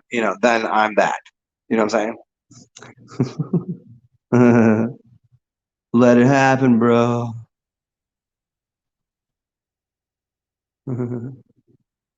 Yeah, just let it happen, bro. Yeah, well, obviously, Frank, fuck them all is real, but it's also like how much nonsense do I want over here? So own it. Are you fucking serious? You don't think I already do own that shit? I don't give a fuck. The point is not about me giving a fuck or not. It's about how much nonsense.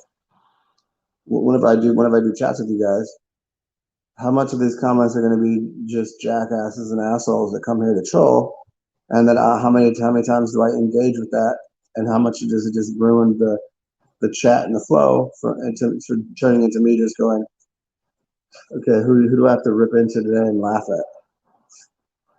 I could do that too.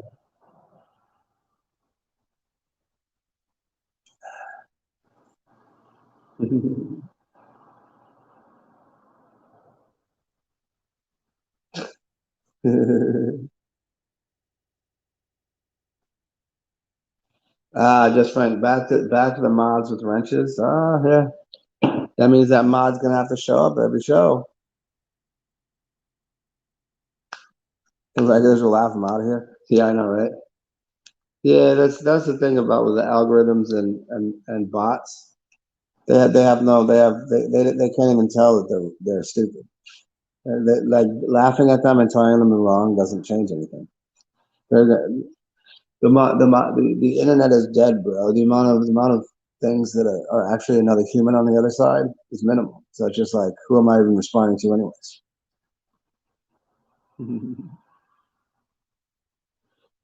Yeah, I hear you though. Well, again, it still would take me getting an actual PC, which I don't have. I would need a computer, and I have this thing. That's what I'm working with. So I can't even put up the fucking the tags before I show. Yeah, Frank, I hear you. You don't even need a rush to do that. Yeah, I hear you. If I was able to, I would do that, but I can't. I don't know when how much people know about how YouTube works. If you have an Android, you don't get the same options as you do with a PC. I don't even understand why. I don't even get the logic.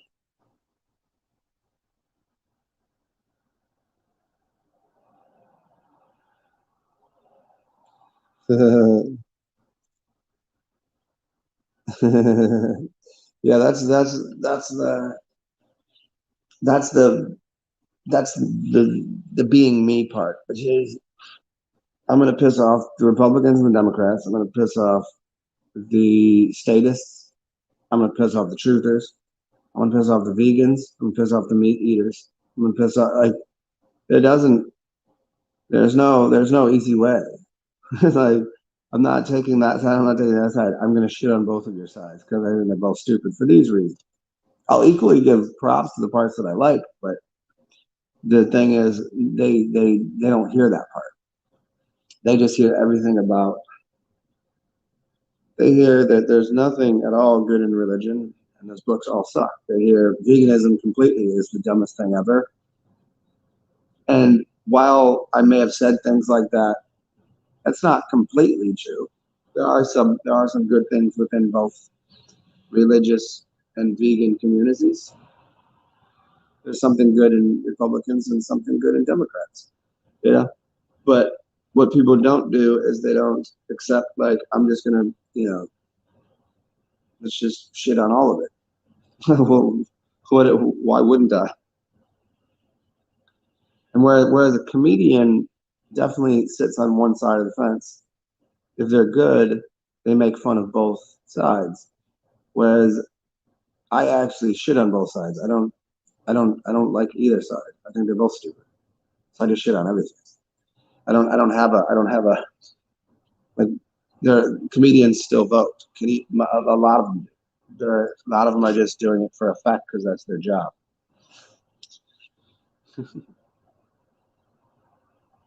I piss you off regularly, as well should be done.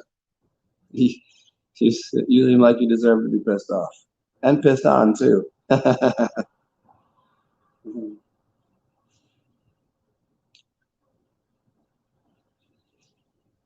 Ooh, that's tasty. Mm.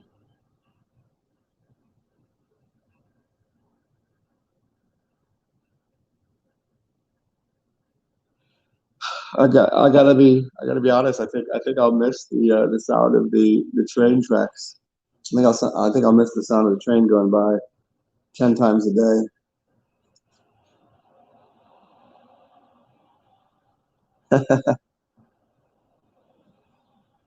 Oh man, actually, the midget thing might actually make them better because then I could understand some of their dilemmas.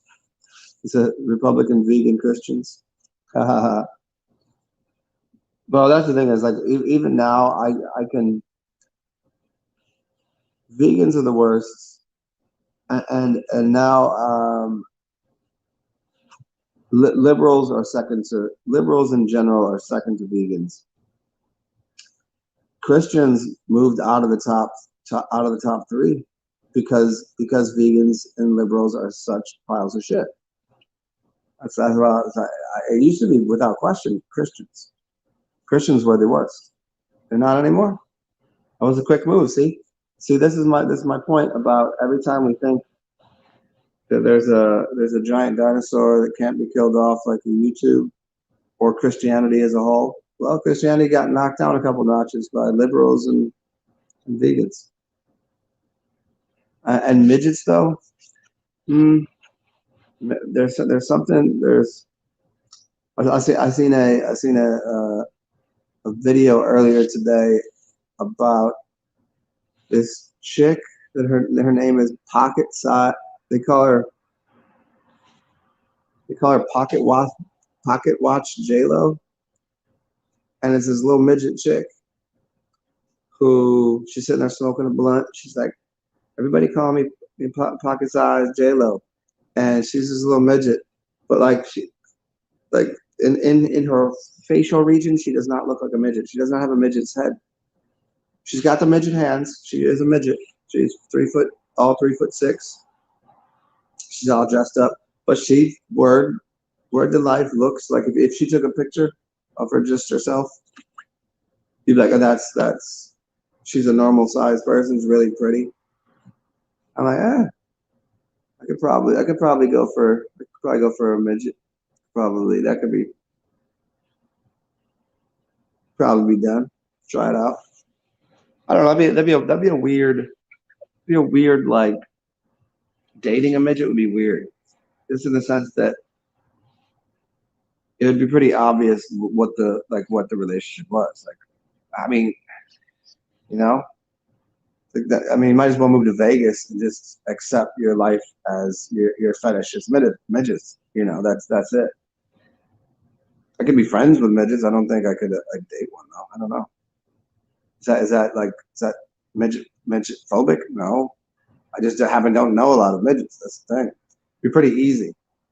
Can a midget identify as Shaquille O'Neal? Can a midget identify as tall? I don't know. Because I've only met a couple in my life.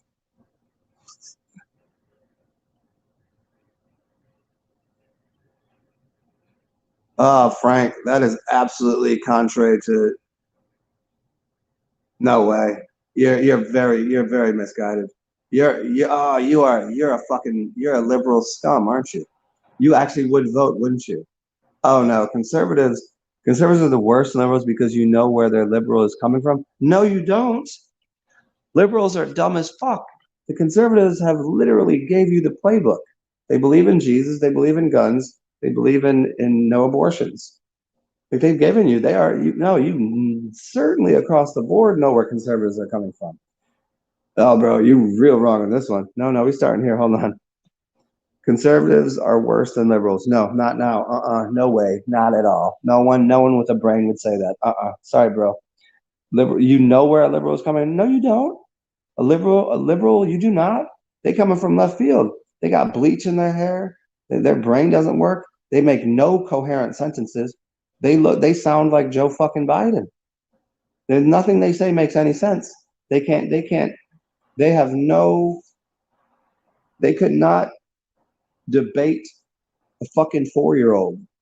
They all sound like they're 4-year-olds. I feel like this and I feel like that. No, fuck them. They're stupid. You wrong on that one. No one would ever say that. Only a scummy liberal would say that. Conservatives do not come from a position to betray or disappoint you. No, you might have some family problems with that one, bro. Because no, you know absolutely what you're getting. They got a Bible they're gonna hit you with, and they have their traditional values. That's all you get. Liberals, they're gonna go ahead and just spray you with whatever new found nonsense. It's all bullshit. Can't date a midget because they come with baggage. Yeah, I hear you on that.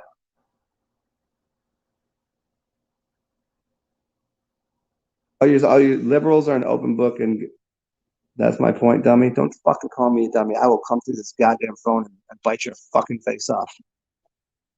Uh, Liberals are an open book. You're saying the opposite of what you said. You're talking like a goddamn fucking liberal, you shitbag.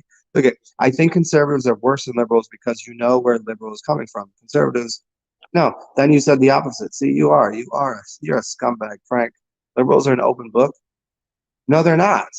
They're in the sense that they're an open book. They're like 20 open books. They're like if you had a computer open with like 20 open screens, and they're trying to give you highlighted key points from every fucking thing and try to mix it all together, try to give you hot topic, hot button words.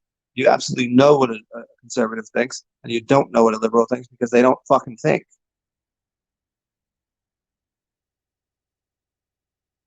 Either one will. I don't think a conservative would. A conservative will always give you. It's either agrees with Jesus or it doesn't. That's what the conservatives got going for them. You already knew that I'm going to protect my daughter with my Smith and Wesson, and I got my Bible to hit you with first. That's what you're going to get.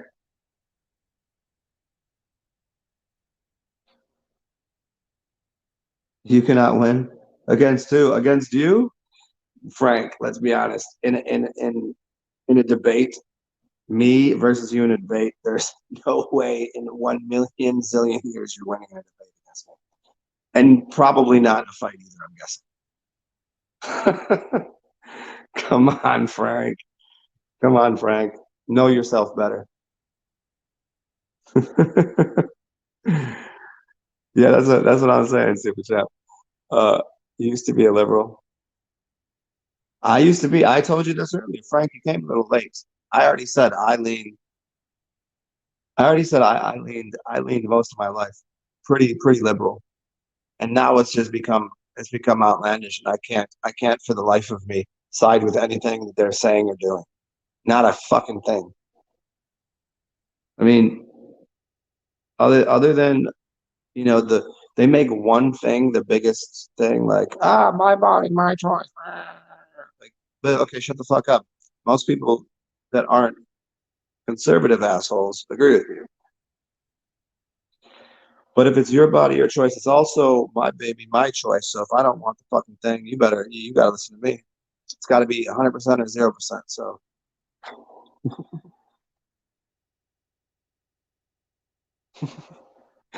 you cannot win by saying, "Yeah, I don't." Yeah, well, hey Frank, well you realize whenever we're conversating here, I get the luxury of speaking out a whole concept where you're typing something. So maybe I'm just mishearing you.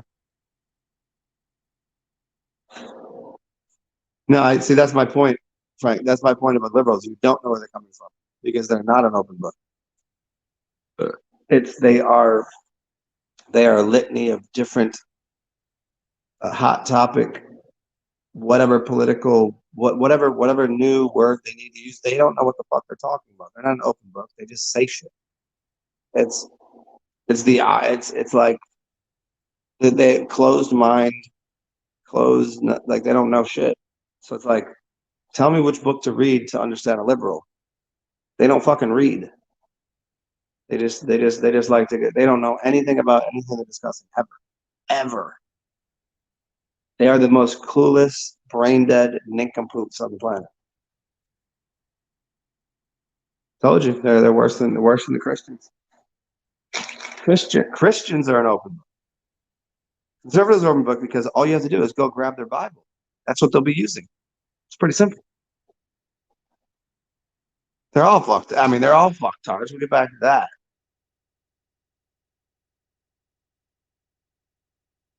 Yeah, skin color and sexual orientation rules today's liberals. Yeah, that is a fucking that. If that ain't the truth, they all want to change their shit.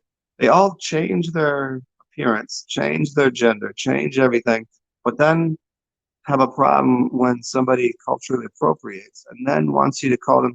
It's a whole fucking mess of there's no logic in anything they do.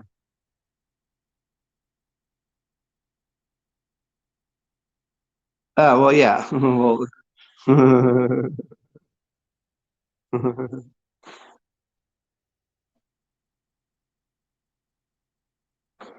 yeah. Well, I mean, whatever. I could. They're both sides of the political spectrum. The reason they call it a political spectrum is because they're all autistic. I mean, to be even in the game of trying to vote one way or another, I don't see how it's even how anybody could say I agree with even half of what these fucking people are saying.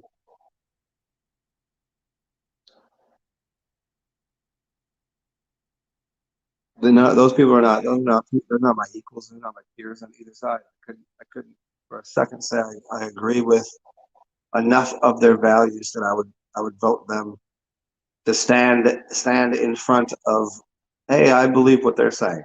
I couldn't, and I don't know how anyone does that. Like, oh, you voted for him.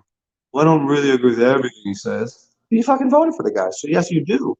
You implicitly, not you, but when people vote, you implicitly say, I stand by everything that person says. Even if, okay, so even if only 80% of it you really do, you're just going to go along with the other 20%. That's bullshit. Yeah, not to be trusted is exactly right. Because it means that if you only stand up for 80%, if you only agree with 80% of what they're saying, then imagine what you would do in your own life. Easy enough to just change your politics to suit your motivation. Ah,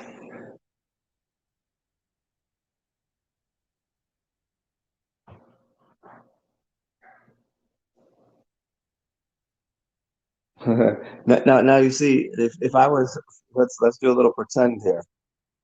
Let's pretend I went to I went to a Thanksgiving feast. And on one side of the table, I have my extended family on the mother's side. On the other side, I got extended family from the father's side. Let's say one was the McCoys, the Hatfields. Some were Republican, some were Democrat, right? Conservative, whatever, Republican, all these bullshits. And then I get in the mix. The only benefit of me being there is they're both sides will be pissed at me, and they'll forget about the fact that they hate each other. That's the only thing that's the only win. But in reality, they're going to be mad at each other because they're going to realize that I just shit on both of them, and they're all going to be pissed at me.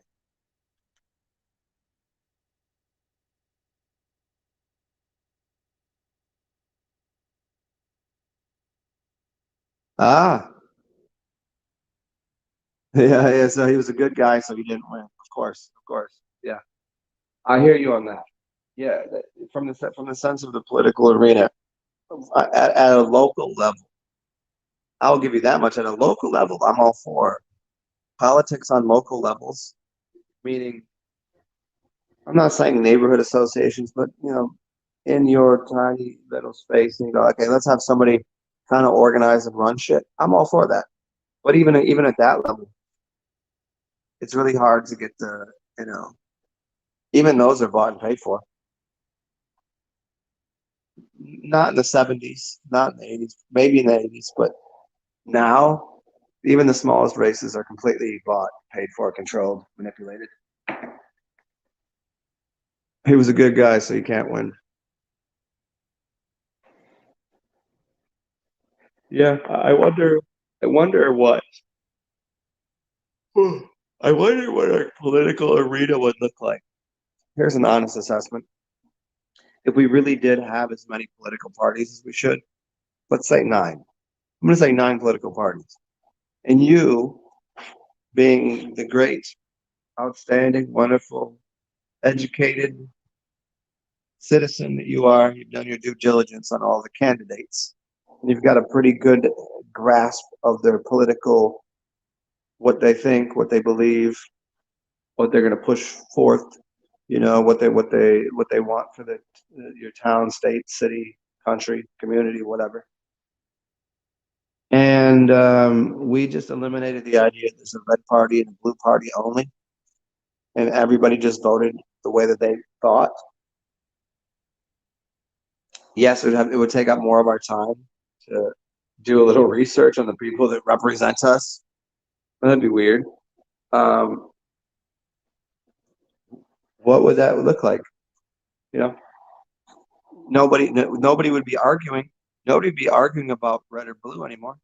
There wouldn't be this stark contrast like, oh, you like the red team, you like the blue team. Now, if you got the green team, the yellow team, in there, now all of a sudden the votes turn out to be right across the board, between 8 and 13% piece, or maybe uh, we could really tell something when, hey, this year people decided to vote for the yellow team, and the yellow team got 22% because their value systems actually lined up with a lot of the greens values, a lot of the blues values, and a lot of the orange teams values, right? So now all of a sudden they're like, wow, this is the best choices here. What would that political arena look like? And there'd be less chaos because nobody be out here arguing about fucking red team or blue team. Then nobody's gonna be, and we ain't gonna have that kind of.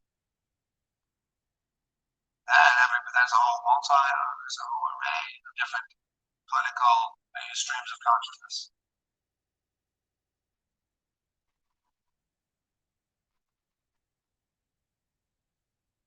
Yeah, local news is about 80% real. Yeah, I would say so. I mean, even now, way less. In the 80s, the local news events were just literally happening, and they were just giving you an idea, like, hey, this is what's going on in your local neighborhood. Now they've even capitalized on that. And even local things are green screen. Even local things are made up, made up stories. Even local things are, hey, tell Becky down the street put a cat in the tree. We're gonna find her to come over there and save the cat. That's happening. Like there's crisis actors, whatever kind of actors they are happening, even local levels. Yeah, but they have liberal spin is everywhere. Yeah, you're right, Frank.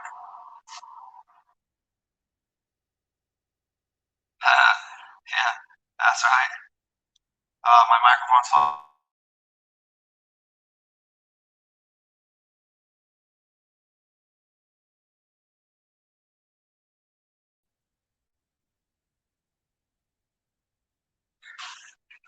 Is that better? Hey, what's up? Have me sound none down? Is it better? 1 hour 52. Well, it used to be an hour, and now that gives me an hour and 45 minutes before my audio is fucked. Is it better now?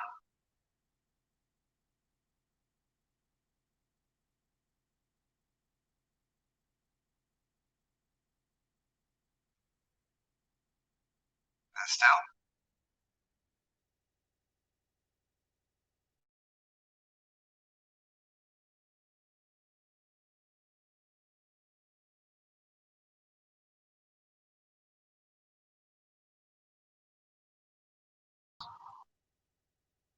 How about now? Okay, let me. I can just jump off here and jump back on.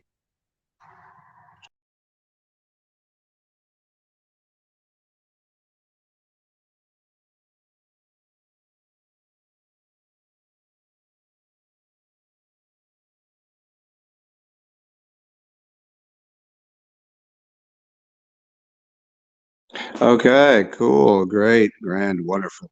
Now it should work, huh? It's just so like it's why? What is going on? Like I've already told them like 50 fucking times. If there's some compression issue or like I don't know. I use the word compression because that's kind of what I know. I know that word. And that seems like what it would be. But like why only when I use this shit? And what has happened at the same time in the show? Just fucking it's like make your shit work right. Someone's paying for this, and I don't think they should have to pay for it when shit doesn't work.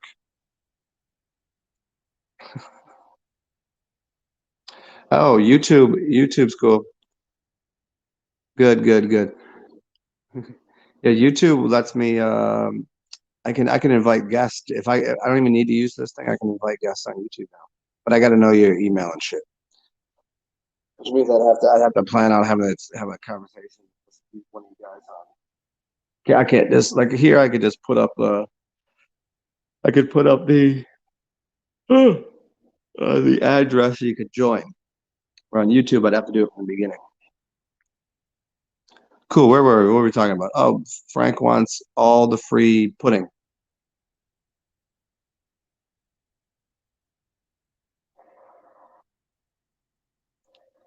Sit still. Fucking thing. I'll not fucking do that. What is twitchy? I'm sitting on a fucking I'm sitting on a couch that's not comfortable. What the fuck do you want from me? What the fuck do you want from me? Son of a bitchin' pieces of shit. Dude, I do all I can to fucking bring you this shit and I still can't even get it done right. Still getting bitched out over. God damn it. How about this? How about you fucking eat a bucket of dicks, bro? Hold on. I'm quitting. I'm kidding. I move because literally like where I'm sitting on the couch is it's like I can feel the whatchamacallits in the couch. Is that better? There's like the coils and beneath the bottom of this couch. Hmm. If I had a comfortable chair, it would be less twitchy.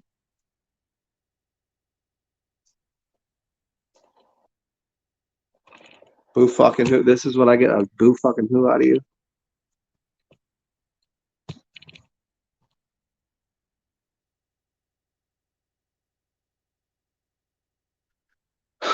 Victor, what time is it here? It's 6:30 a.m. I've been on here since 4:30 a.m.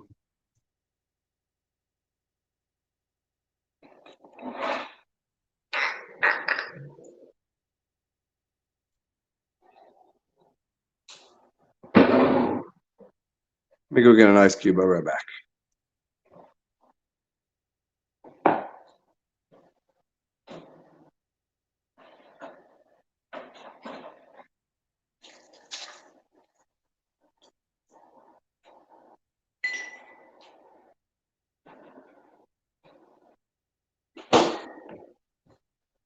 Oh. What up, Amacy? Okay, good, good, good. Back into okay, Frank wants pudding. Okay, that'll be number one on my platform when I run for president. How do you do that? How do you run for president? You have to probably too much paperwork. Yeah. It is. It's always surprising that more people don't run for president.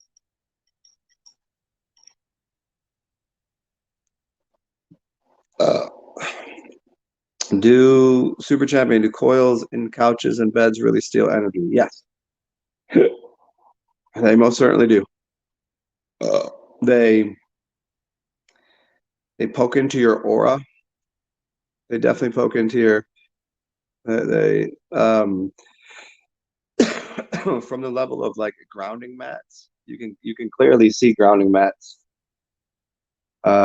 do something. Like whenever you hook it up to a voltmeter. And you can tell. I mean, it's more than subtle energy after you've done it a few times. You sleep better, more soundly. A grounding mat is very comforting. Comforting, just like sleeping on the ground or you mean outside.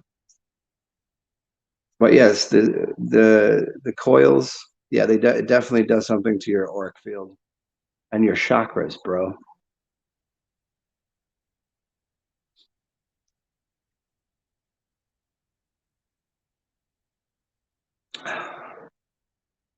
What do I think about the machine elves? What do you mean? What do I think about them? I don't think about them. I mean, I think about them in the sense that like, um, cool if those are the Christmas elves that are creating reality, but did were those always there or did Terrence McKenna implant that into our brains? Were those talked about before Terrence McKenna? I don't recall. But then again, I mean maybe that is part of the Christmas thing. Maybe that is part of I mean I never heard about that until dimethyltryptamine.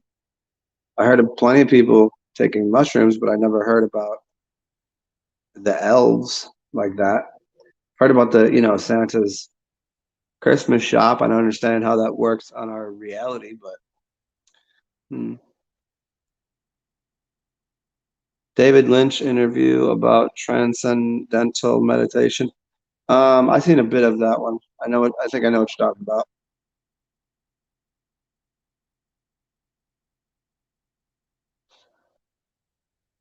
Yeah, I'm pretty comfortable here. Like this is okay. I mean, as a totality, this place is way where I'm living right now.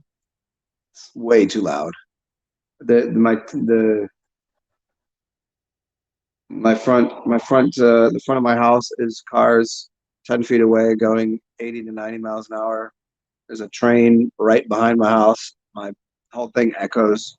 I wake up at odd hours because it's too fucking loud over here. So in that way, my energy is not fucking delightful.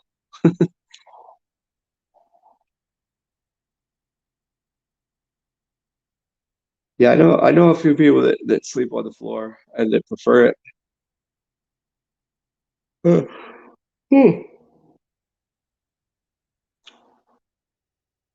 I don't know. The floor is.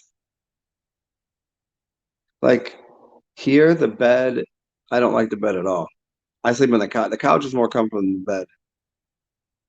There's been times I've preferred a couch over a bed. Not often do I prefer the floor. It depends. Like if your back's fucked and if you're super tired and you can get on your back in a good position, the floor is awesome.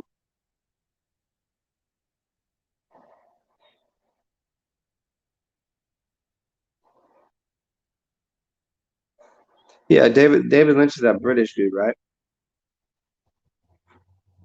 He's kind of got the cool hair. He's supposed to be like the rad guy. He's probably played some instrument that I don't know of, or drove cool cars, or was like on BBC fucking network or whatever. I don't know. I'm not British. I only know in passing guys like that.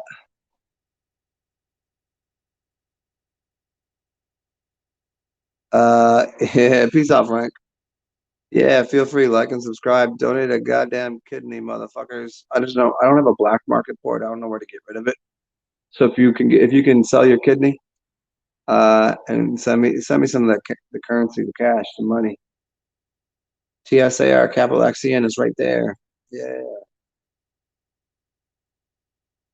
Yeah.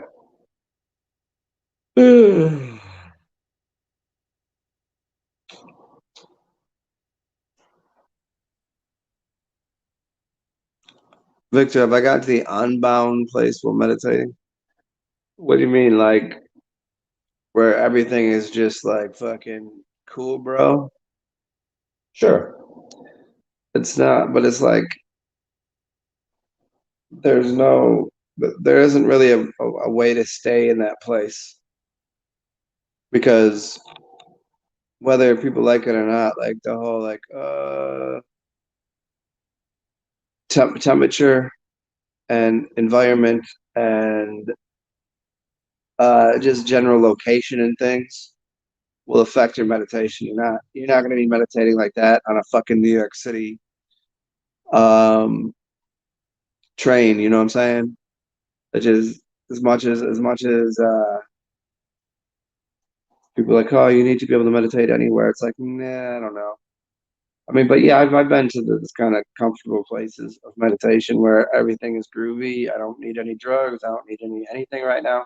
But eventually, you're going to be thirsty. Eventually, you're going to be hungry. Eventually, you're going to want a new experience. Eventually, you're going to want to be inside. Eventually, there's no, you're still in this physical suit, man. Um, but yeah, I mean, those kind of moments and things, sure.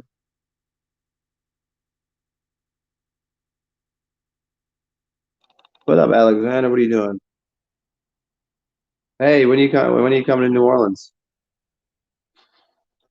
So you still got that plane ride? You still coming? I told you next month, like December. I need a roommate, bro. What are you doing? Get your ass here. I got a place. I got a place. It'll be cheap. Check it out. It's a short term lease. Short term. I was supposed to be getting in with my buddy for the World Cup, but he's kind of like iffy on coming down now, and it's not. It's more than I want to pay for myself, but it'd be dope to like for it was for me and him to split. It was like I think it was like 1100. Well, I gotta go get a place for myself, which is gonna be probably not somewhere I want to be. So get your ass down here, Alexandra. What are you doing? Fucking come down here, get a job and go work at one of these restaurants, make some dough, have some fun, have some New Orleans winter and some Christmas here, New Year's. Uh-huh. And am I sure there's no karma? Oh yeah, I covered that in the beginning of the show. And yes, I'm quite positive about this. Well, I covered that incomplete. Incomplete. Well, no, not incomplete, but yes, we address such things for the first half an hour, maybe.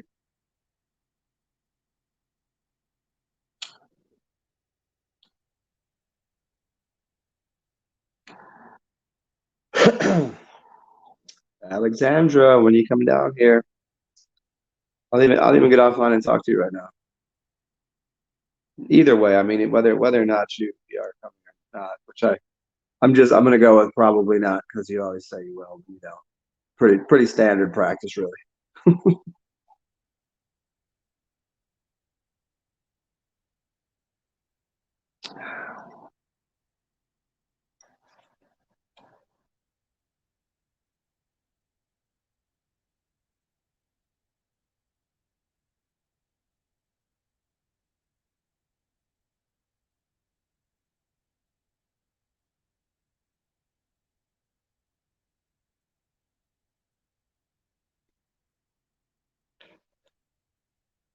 Well, this brandy is kind of delicious.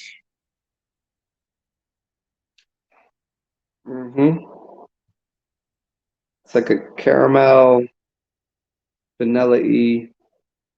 I don't know. That it's like whenever people get really too deep into certain alcohol, that when they're trying to explain all the flavors in it, I'm like, I don't know. I've tasted very many different types of wine, different kind of brandies and whiskeys, and it's like they're all pretty the same. There's only a few that are just like outliers for tasting different and better. Tastes like fucking vanillas and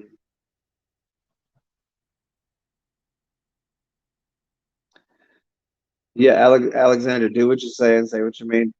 Yeah, she's not very much into doing what she says at all. She's she's got an aloofness about her that is unparalleled.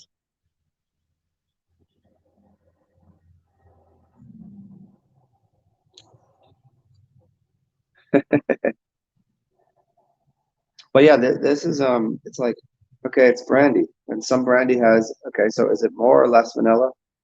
Is it more or less toffee? What's the difference between toffee and caramel? You can't tell me that. I'll tell you what the difference is. I have a coffee caramel cookie right here, and I'm gonna eat that. That's what I'm doing for breakfast. I'm eating cookies and uh drinking brandy and eating cookies. Hmm.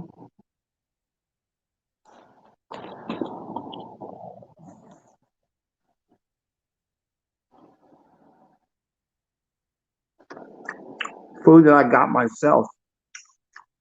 Nobody else. I did this. I bought all this bread. It's all mine. My cookies, the brandy, the snacks, all me. I did it.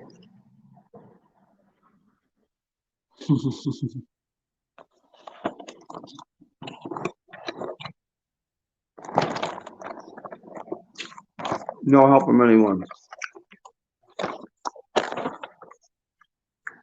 Mm, so good. It really does taste like it tastes like the smell of New Orleans in the French Quarter, where all the pralines are.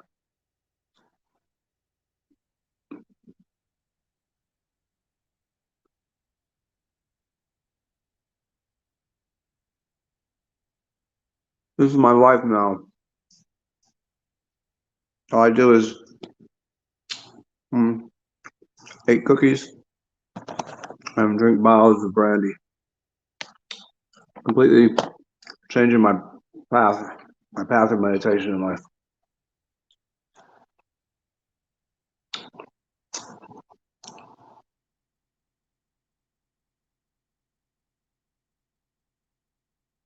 Giving up on women, giving up on life.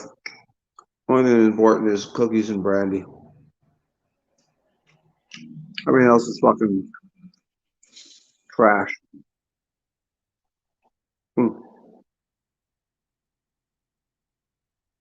Mm. Speaking of trash,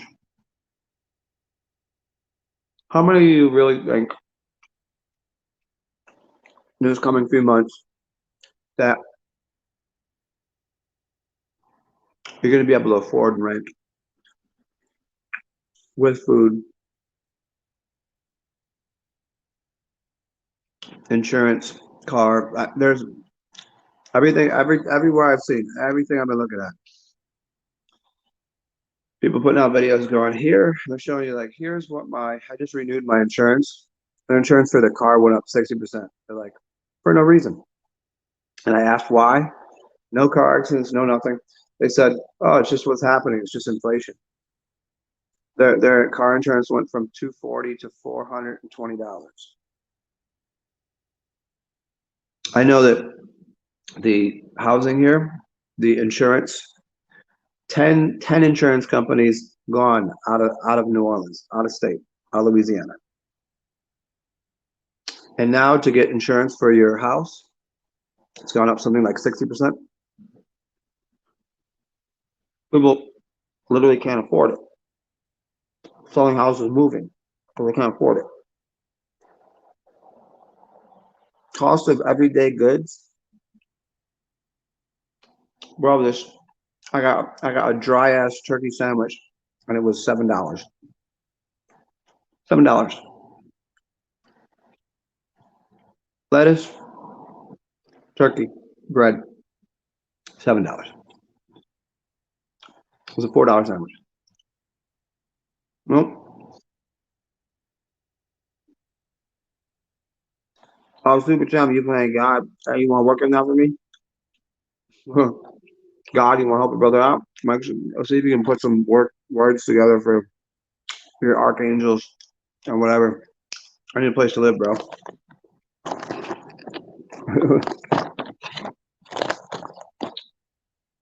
But I think mad people. I don't know if people understand. The price of everything is going up. Understand? And it started crawling up, and now it's getting out of hand. The cost of the cost of groceries is fucking through the roof. I don't eat that often, so in that sense, it doesn't really affect me. And what I do eat, I'm not an expensive date, so it doesn't really that much affect me. But I'm watching other people, and they're trying to maintain what they're eating, and it's getting really expensive, really quickly. How do you think it's gonna turn out come January, February? Super champ, thank you, bro.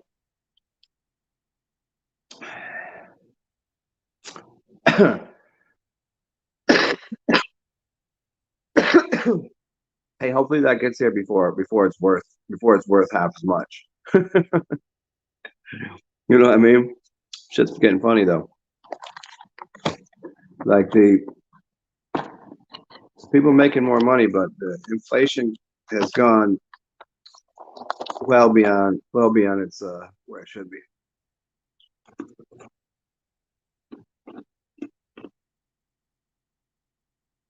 I know some people have their standards for their lifestyle. Well, their standards just mean what they do. It's not like saying, "Oh, I must have my massage every Tuesday at 1 o'clock." No, I'm saying people like have like, hmm, Fridays. They go out to TGI Fridays,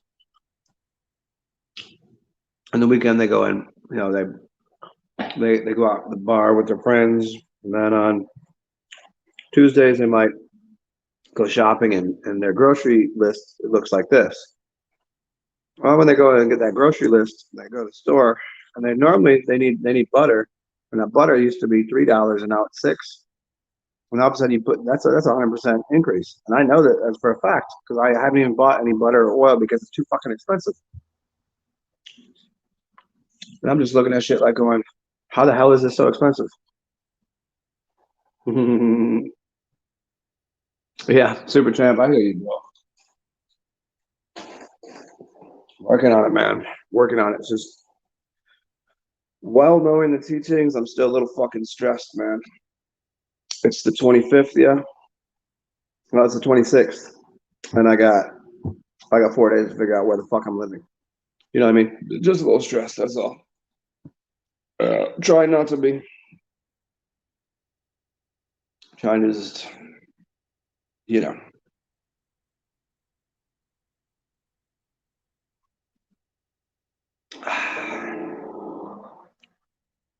And I'll tell you, whether people accept it or not, I do meditate, and I think most people do. They have a better, at least I have a better meditation. Even if I'm a little fucking stressed or kind of worried about like some like shit, a couple stiff drinks and I can meditate better. Quite honestly, even Neville Goddard talks about this. You know, it's like if I'm just gonna sit here and I don't drink because I can't get drunk because if I do, it'll get in the way of like I gotta really think about this. I gotta focus on this. I gotta go accomplish something. And it just gets in the way of just going, well, I think I'll be okay. It'll work out. I'm certain of it. Where if I don't have a drink in me or something, or if I don't go play with the Ducks, if I don't go do something, if I don't participate in something, even watch a fucking movie could help. I don't know. I think it's different for everybody. But if I just sit here and go, oh, I'm gonna meditate, my mind's gonna go like, bro, you got about this many days, you gotta figure something else, or you're sleeping out there. And if I thought about that, it's gonna keep. How am I gonna get my mind to go over here? What if I just go, fuck it, I'm gonna treat this day like I've treated my entire fucking life, which is like a goddamn like everything works out, and it does. I can't get too caught up in the bullshit. But right now, there's a hearty amount of it. Amara, U.S. Super Champ, there's visualize. Yeah, the appreciation thing. That's easy. I appreciate everything. You know, unquestionably, of course I do, and I share what I have. So that's easy for me. The visualization. When if I'm just sitting here, I can't necessarily close my eyes and visualize something in the sense of visual, like when you're lucid dreaming and you can visualize and see things. Like right now, I can close my eyes and I can see my dream from last night. That's visualizing. I can visualize that right now, and it's close. Like, but when I'm in my dream, I can see it. It's as real as this shit. But that doesn't translate to when I'm sitting here. If I'm sitting here and I go into a meditation and it's okay, we go through a breathing thing, put my eyes up here, and let me try to project something. All I get in those projections and those visualizations are random. They're almost more like prophetic type things, like where I see images of people that are sincerely I'm going to see that person, or I've met that person, or it's like it's intense, but it's very fractionated. Or sometimes it's clear audio. I get like an audio type thing. But as far as like, unless I'm sleeping, unless I'm like full into like, let me go to bed mode, I can't. I don't visualize that well. So it's a little more troublesome for me to visualize something. If I could visualize it while I'm awake, then I could stay focused on that visualization. Like when I'm in a dream, I'm in a dream and I can participate in that visualization, and I can morph it and do things with it and become very lucid, very easy. Just when I'm awake, I just can't quite get the image to stick, to imprint. Anybody have that thing? I'm sure you do. I've talked to people about it before. Hmm.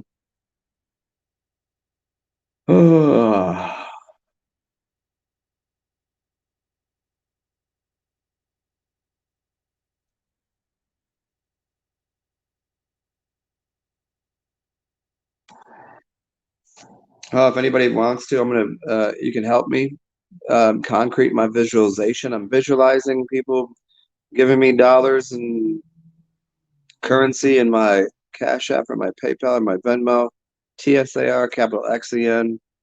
That's Cash App and PayPal. Make sure you capitalize the X.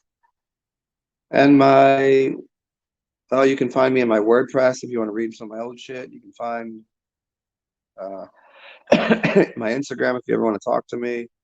Find other stuff in the description box and the thing on the bottom. Oh, and what's the other one? Oh, the Venmo. It's my name, Zen dash Atman dash the number one. That's me. And I'm visualizing dollars going in there. I will require that. I have enough for rent for next month. I just don't have a spot.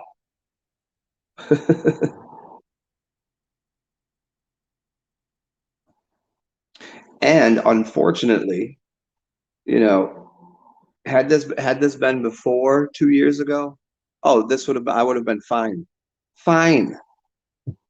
But now, since that whole thing, most of the people that I knew that I had more than just acquaintances with, that I had friendships with, they all moved either to different states or they got different jobs, and I don't, yeah, I mean, they're somewhere else.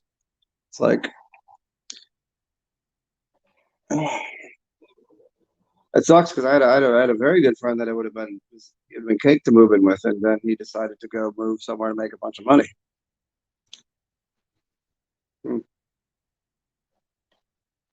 Now I just have regular acquaintances or people that trust me, that like me, that would have no problem give me a room. They just don't have a fucking room. So that's kind of where I am right now.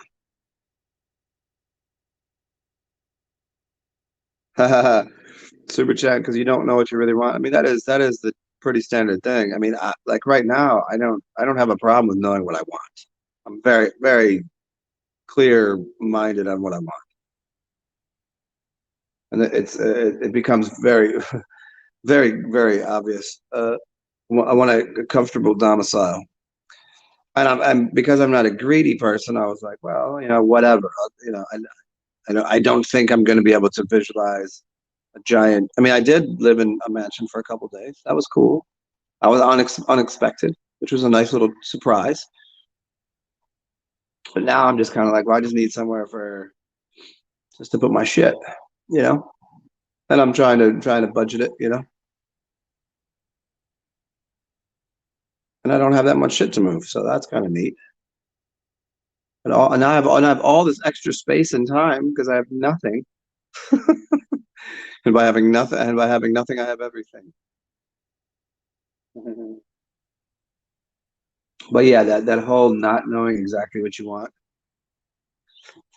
That's what your boy always said. It's your boy Alan Watts. He would always be like, if you were to meet God, you would have a hard time with it because you wouldn't know what to ask him for. Try it right now. Ask God for whatever you want. You already know better than to ask for $1 billion. You know that's not gonna be it. Even if you were gonna ask for money somehow, you'd still have to rephrase your question. You'd have to rephrase your what you want out of it, like to be more exacting, because $1 billion might mean nothing, and even in a week from now, and you'd be like, "Damn, I asked for $1 billion, and that $1 billion is now worth nothing because super hyperinflation, and now I can't do anything with that." You just asked for the wrong thing. You don't want to ask for the wrong thing, do you?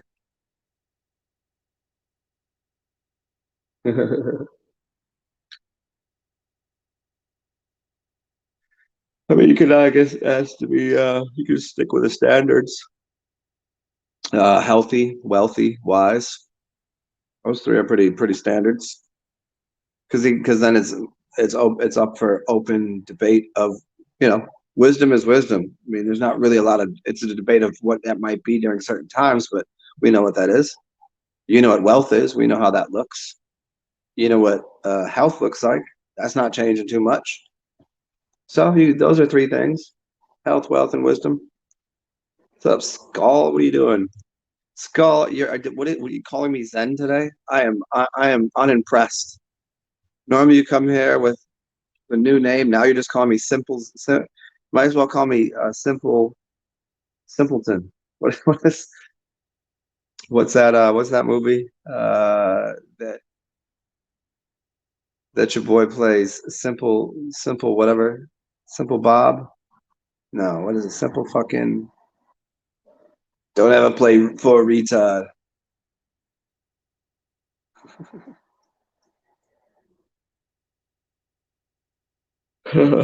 Bill what's his name? Why do I want to call him fucking comedian that was in Tropic Thunder? Simple Jack. Thank you, Parcel. Simple Jack. Yeah, out here calling me Simple Jack. Tropic Thunder, exactly. What's the guy's name again? Why am I tripping on his name?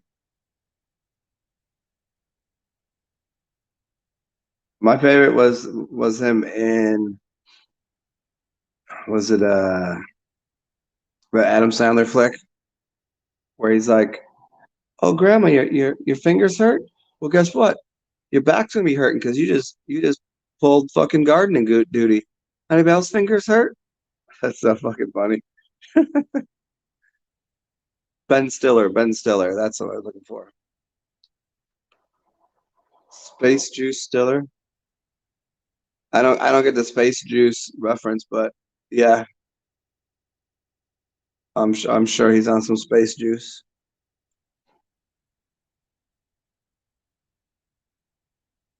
Yeah, he doesn't come across to me as he's actually that funny of a guy. He seems like he'd be kind. I don't know what it is. He just seems like he'd be kind of a prick. Just the general sense I get off him. He doesn't like. I know he's supposedly like a comedic actor, but he just something says I'm a prick on his whole thing.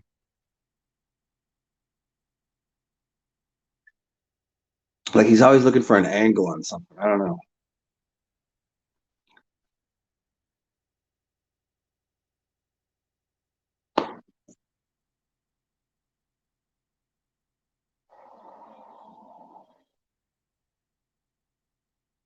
Zoolander is a documentary. I haven't seen it enough times to qualify that one. Hold on, let me see here. Oh no, what do we got going on here? I hate when that shit happens. Hold up one second, y'all.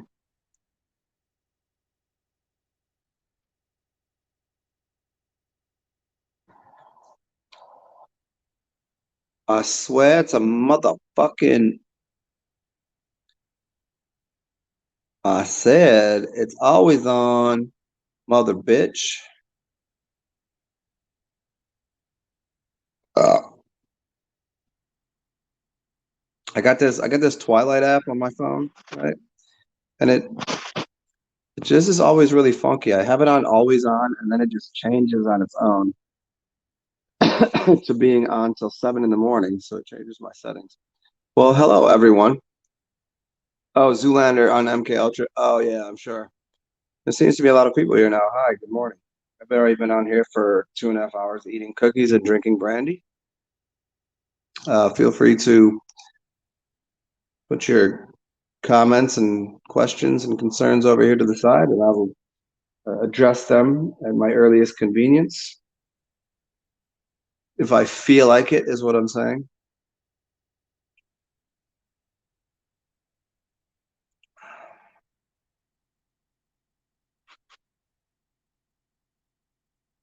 Hmm.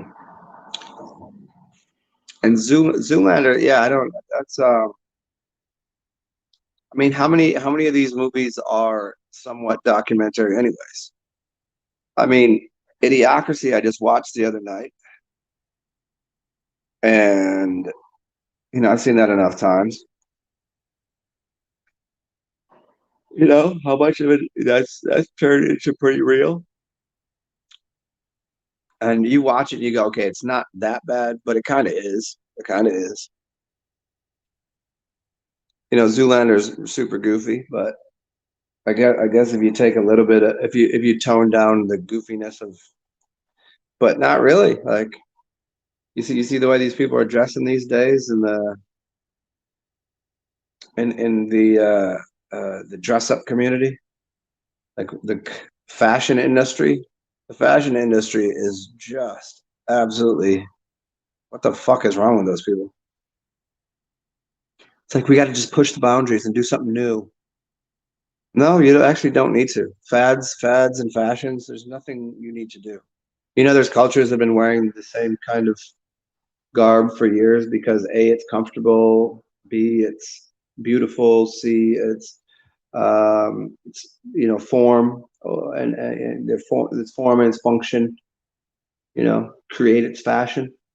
The form and function create the fashion, and that's been the way that they dress. And now you got motherfuckers putting plastic boxes on their head and dressing like, what's wrong with you? What's wrong with you fucking people?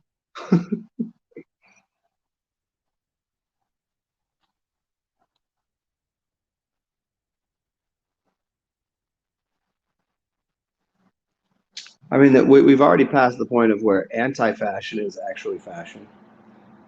So it's like it's like all of these kids that it's the thesis and the antithesis, the antithesis. It's always bound together. There's only a few ways to buck the system. To be, you can't be anti-system.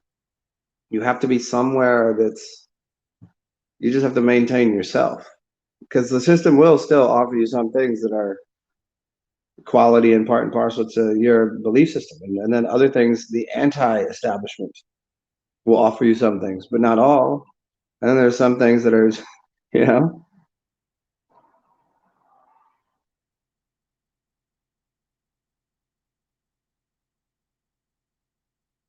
Super Champ, are you singing, Brandy is a fine girl.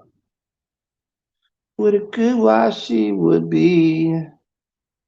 My wife, my love, and letter is the sea. Is that is it Van Morrison?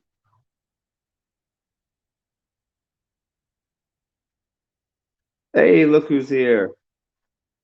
Hey, Juniperus, can I pump your pumpkin pie with my whipped cream, girl? Yeah.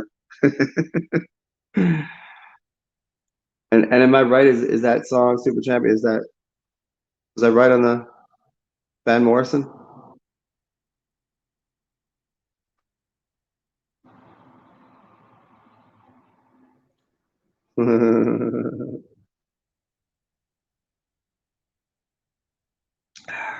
I'm still eating those cookies and pounding down some brandy.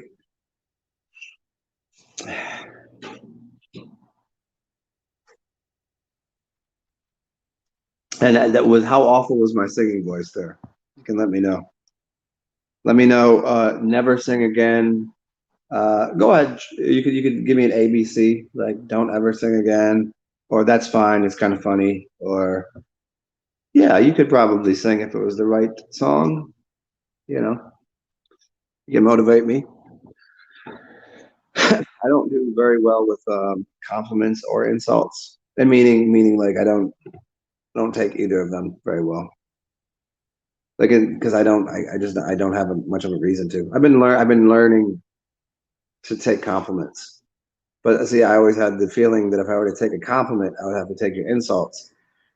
And certainly I'm not going to take any insults. I mean, I don't take it to like heart. I'm just like, oh, that's just you projecting because you're a piece of shit. And so if someone's complimenting me, I'm like, are they really complimenting me?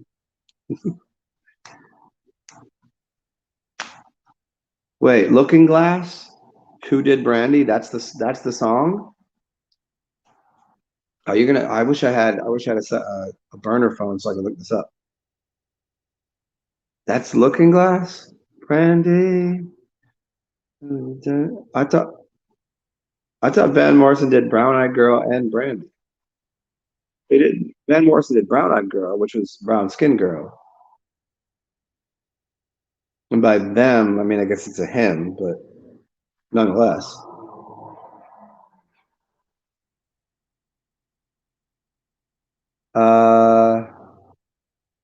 Yeah, so you're telling me Looking Glass did Brandy, 1972, not Van Morrison, maybe Van Halen. No, definitely more Van. Okay, okay, Junipers, tell me the song doesn't sound a little Van Morrison-esque. It's, I mean, 72, when's Van Morrison? 76?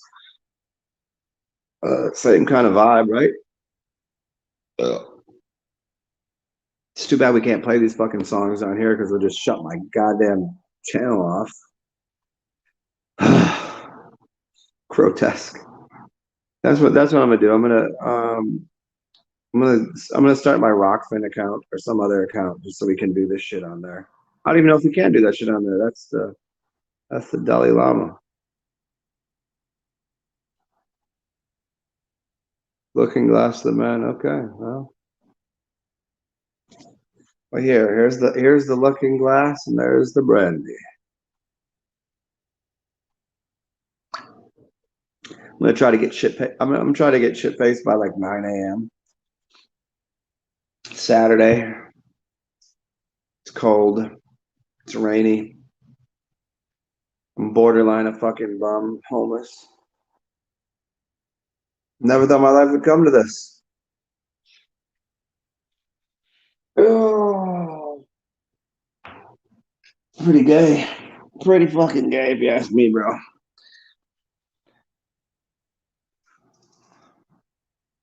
Brown Eyed Girls from 67? Okay. All right, 67, 72. Same area. Okay. And you know, Brown Eyed Girl, the original song was Brown Skinned Girl because he liked it, a black girl. He did. And they said, well, we can't have that on the radio. But a white man that's having some jungle fever, loving a black woman. We cannot tell them this. We can't tell them folks that. You got to change the word to brown eyed girl, brown eyed girl, not brown skin. We all know what you mean. We get you. We understand it. And I think they understand when you see brown eyed that you're really you could be talking about her pooper hole, her little brown eyed girl. She could have like a little brown eye back there. It could be any girl you're talking about. You got to leave this open for interpretation. You sell more records. Can't just go out there saying this shit. uh,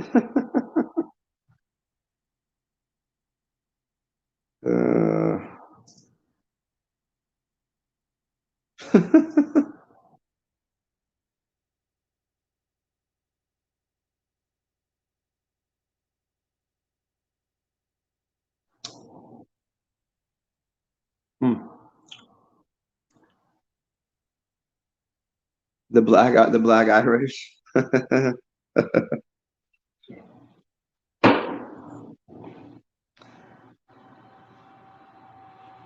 Never met myself a black Irish. A black Irish man I did not like.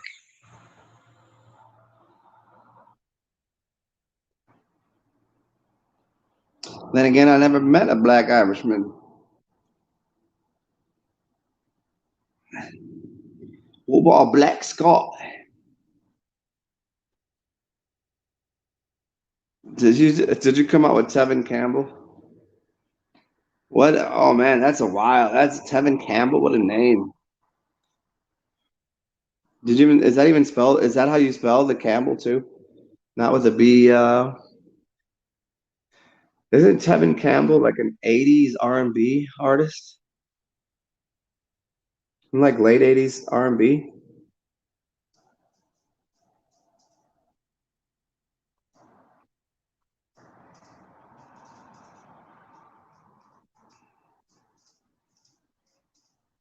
Uno momento, yo.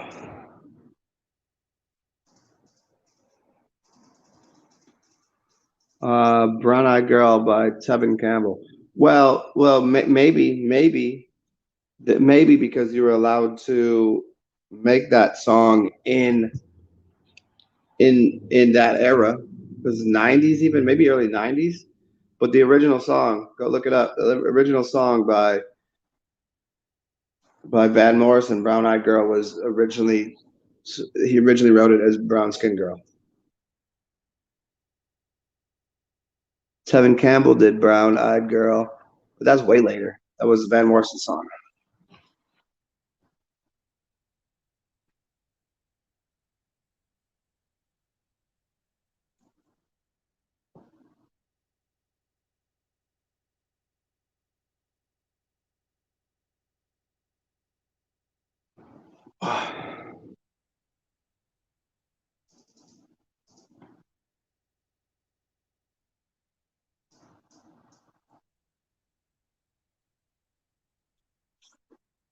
You know what I need? I need another fucking drink. That's what I need. How do you guys feel about that? Let me go grab another ice cube. I'll be back in 1 minute flat.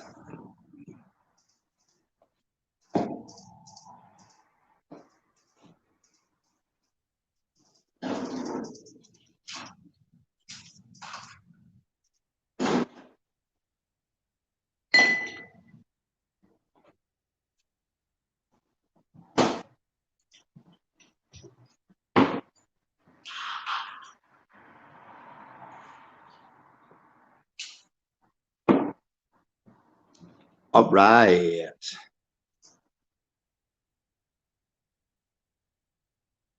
Waxahachie. There's a Texan singer from Waxahachie. Well, now Tevin Campbell. I mean, I know the name very well. I'm pretty sure it was an R&B singer from the late '80s, early '90s.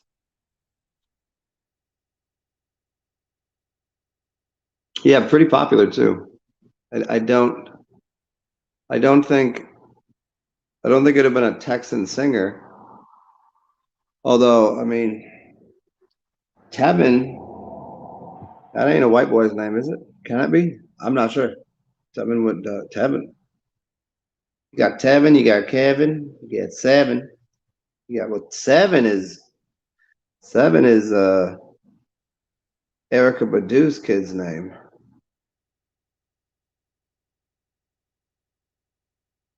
Erica, she's a different one, man.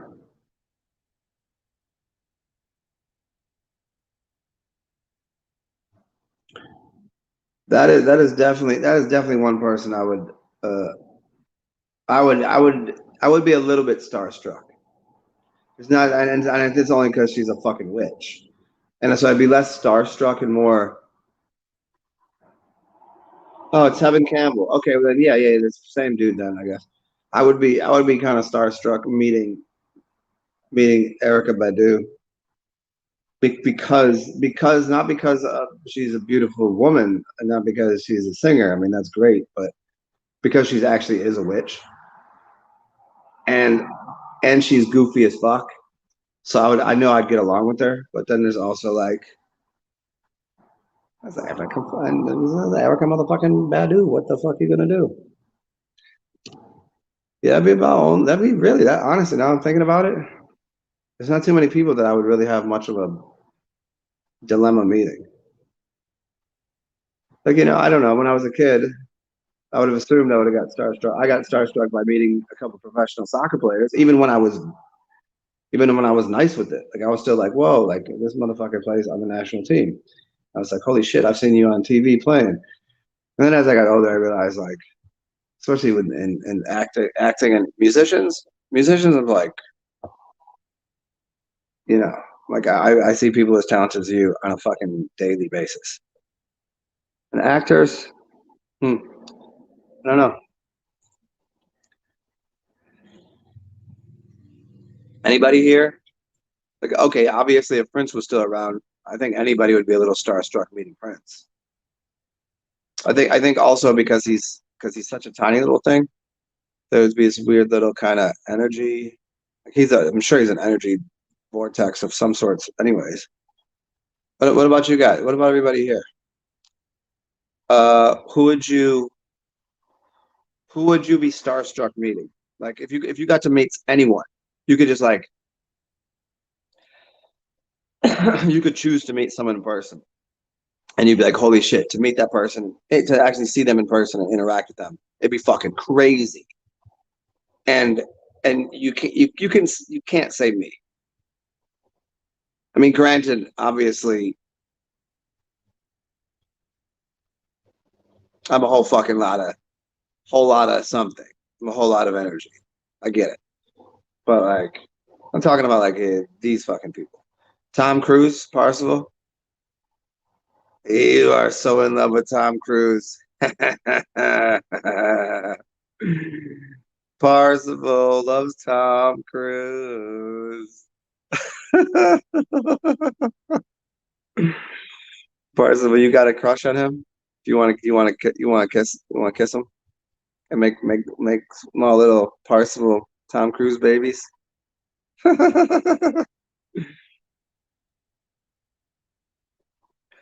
You've seen that video of oh we were just talking about him. Uh, that uh he does Tom Cruise really well. Why am I tripping on his name again? Fucking Ben Stiller. Ben Stiller does a really good Tom Cruise impression. And he's sitting there doing Tom Cruise impression to him while dressed up like him. It's pretty fucking hilarious. Super champion. Are you saying meeting? Yeah. Yeah, okay. Yeah, he'd be up there because of how he is. I would get along with him because he's a Gemini, right? So I'd get along with him on just on that account. But he's something. Remember his first big song, Through the Wire? That shit was hard, man. Um, yeah, he's up there. He's up there. I would be a little bit. I'd be a little bit like, whoa, holy shit.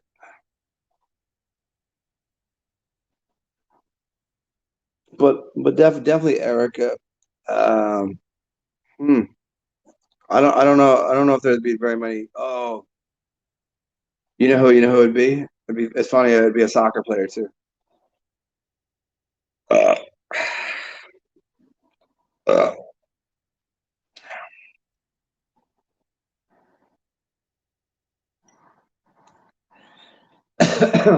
Zlatan, Ibram.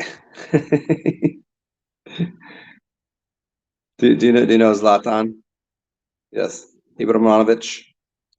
I would be a little starstruck meeting him because he's extremely himself, extremely talented, huge dude, very well put together. He trains. There's three people. I would agree with you on Kanye or Ye, whatever. Erica, Zlatan Ibrahimovic. But Parsifal though, he just wants to cut up miniature Tom Cruise. Do you want to? Are you gonna sing him? Are you gonna sing him songs? Maybe serenade him. Parsifal's got a crush on Tom Cruise.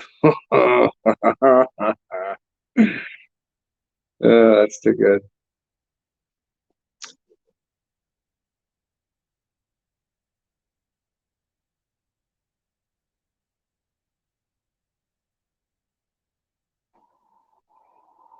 Oh, are you serious? Sandra Bullock?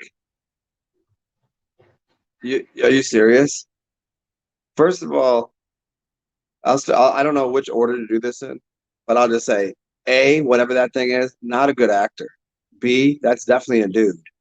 And C, she's not good looking. If she is a dude or a chick, not good looking, not talented, just absolutely not even, she doesn't even look like a transvestite that is a boy next door, girl next door, nothing.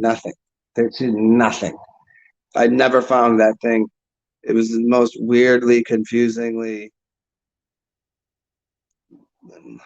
She makes me feel asexual. She makes me feel like that couldn't exist.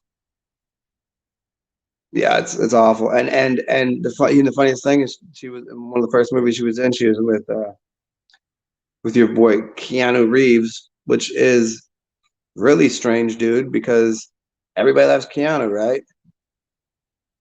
But have you ever seen his wife? That's a dude. It's an old woman that's a witch. It's an old witchy woman that looks really creepy and weird. That is Keanu ain't even a fucking human being, and Sandra Bullock ain't a fucking thing. There's something weird there. What's up, Danny Skylark? What are you talking about? So you might have a shot. What do you mean with Sandra? Yeah, I don't know. Sandra is a weird. That's a weird looking thing. What is 522?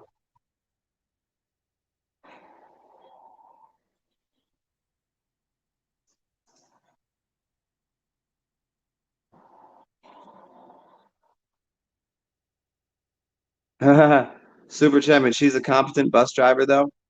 That's proof that's not a woman. Woman can't drive a vehicle, a bus, let alone a bus.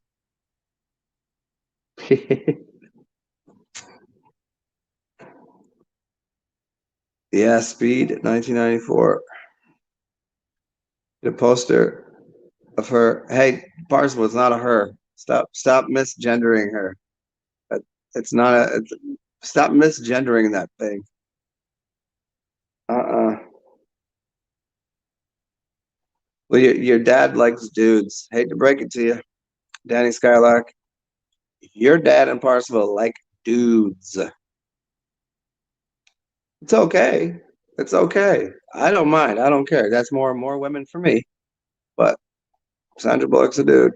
And every shoulders and her face all sharp and dude-like and her she's like no hips, no childbearing hips, flat. I mean, I don't know. If you can't ugh. That's not a good-looking woman or a good-looking dude.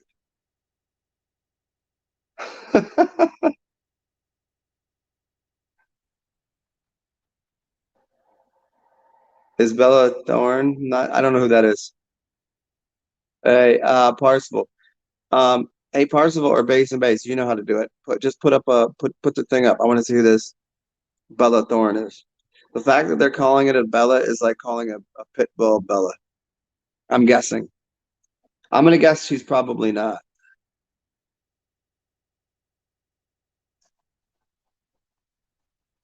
But Juniper's. You said you'll drive a 5 ton through my apartment for what reason? What did I say?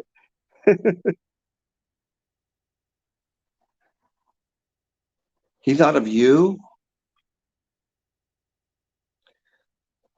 I guess, dude. I don't see anything connecting you and Sandra. You know, you're good looking. You're very good looking. You're very pretty. That thing is a dude and not. She doesn't have any of the features that you have. Like the only thing that you have is you have a little bit of a sharp jawline. But other than that, like that's not plenty of women have a distinguished jawline, but no, she is not. She's way taller than you. Her voice is not her voice is mad manly. Oh, oh, I'll drive a 5 ton. Yeah. Yeah. No. Okay. Yeah, you probably would because you wouldn't recognize that it's an apartment, not part of the street.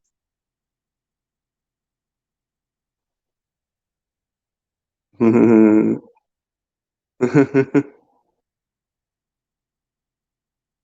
don't know you or your dad. No, I don't. I don't. I've seen a picture of you. I've seen your moving pictures. I know what you look like, and I know Sandra Bullock is not a woman. It's just a fact of the matter. There's no way you're gonna convince me otherwise. Like it's very apparent. It's okay. It's okay that she's a tranny. I don't mind. I have no judgment about it. It's just a fact of the matter. It's like if there's a pumpkin sitting there, it's a fucking pumpkin. We don't get to just call it a grapefruit. You know, it's a pumpkin.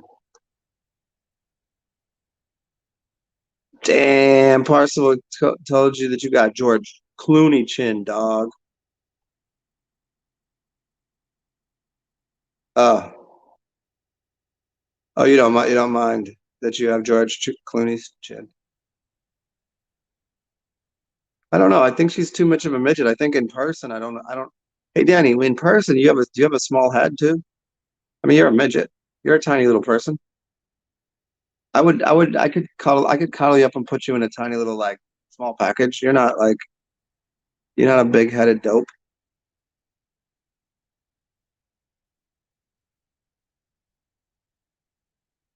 Pretty trans. Do you mean pretty, like good-looking trans, or kind of like trans? Are you talking about Sandra? No, that's not a pretty trans at all. That's a very, very not attractive anything.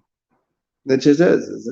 Anyone that really thinks that's good looking, I do not hold your opinion of quality looks in high regard. If you think Sandra Bullock is sexy, you probably think a fucking toaster is sexy. You'd probably stick your dick in a toaster if you had a dick.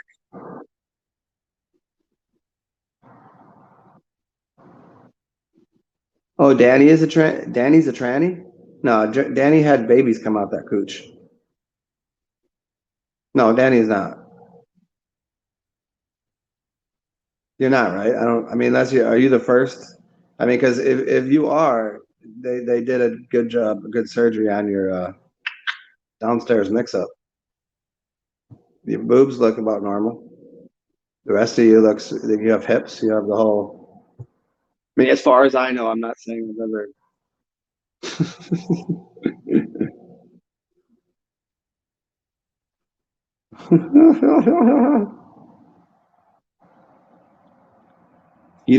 Danny, you don't have a dick to put in a toaster. Unless you cut off all your victims' cocks and then toast them and have them on a sandwich or something. Oh, and also also I need to know who this person is that Parzival thinks is sexy. Where is it? Who did you say, Parzival? And I must not think who is sexy.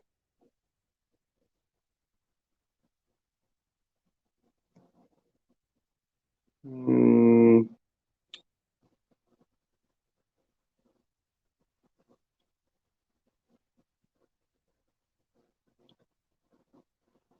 Bella Thome?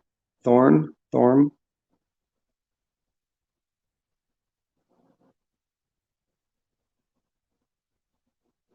Locked duffel bags are traumatizing. Yeah, I don't. The only reason I have a locked duffel bag is if you're going overseas on a trip. But even at that, I don't know why they would be. Why you think there's a dead hooker in there?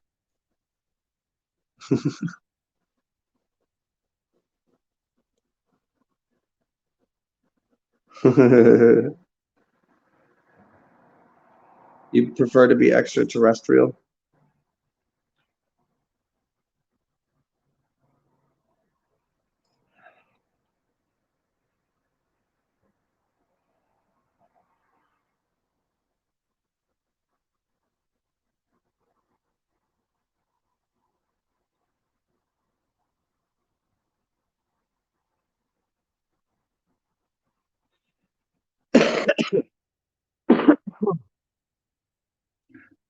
Danny the tranny in a duffel bag, fucking a toaster. Yeah.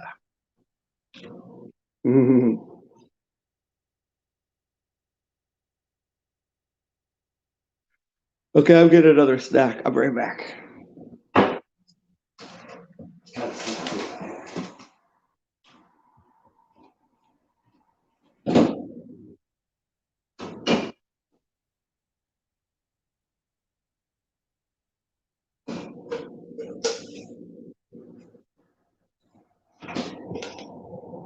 Uh, Day three of leftovers.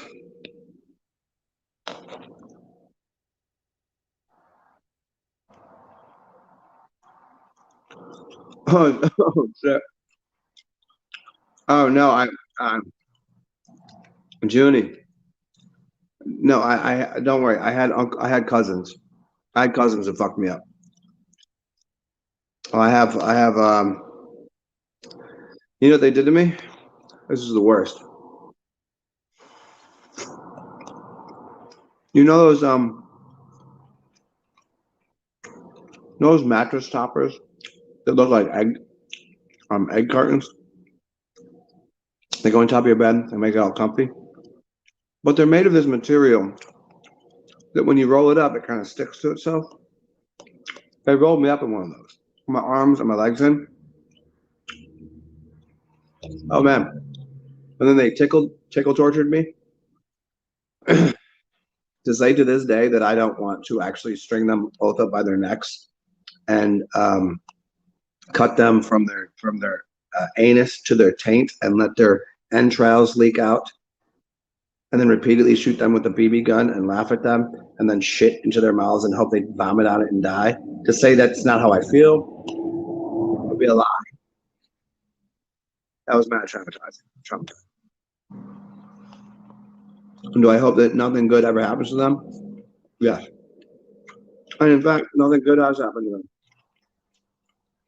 One married a crackhead, and the other is a crackhead. So fuck them, dumpster cunts.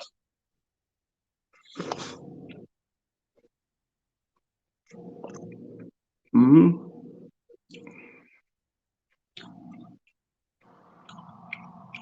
Oh.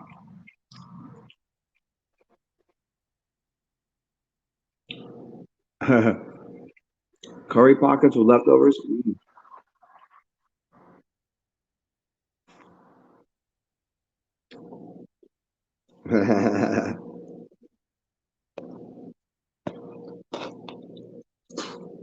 know what's funny? I've never even thought about my cousins or my uncles, and I don't know how many years. Even around the holidays, I don't even think about it at all. It doesn't even cross my mind. Now I'm thinking about it. Like, man, what kind of pieces of shit are they now? I knew what kind of pieces of shit they were years ago. Figure they only could have got worse.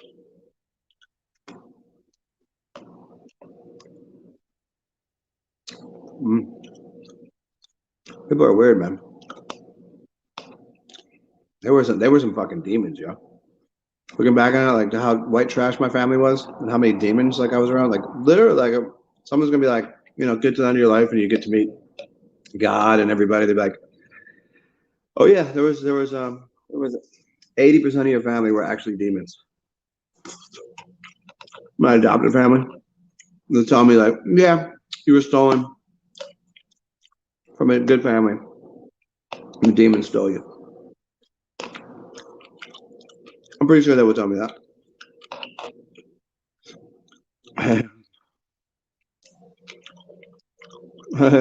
Yeah, no cause of that, right?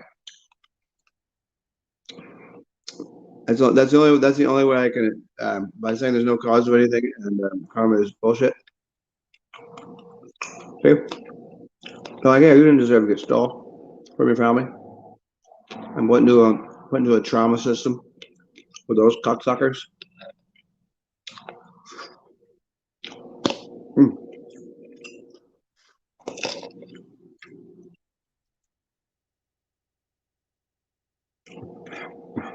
Oh well. Hmm.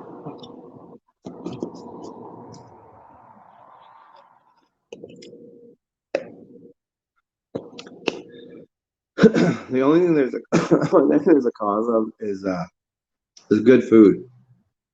You know, when somebody's an alchemist, takes all these different ingredients,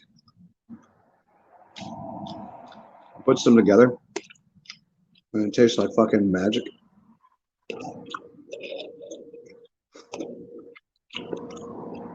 Mm.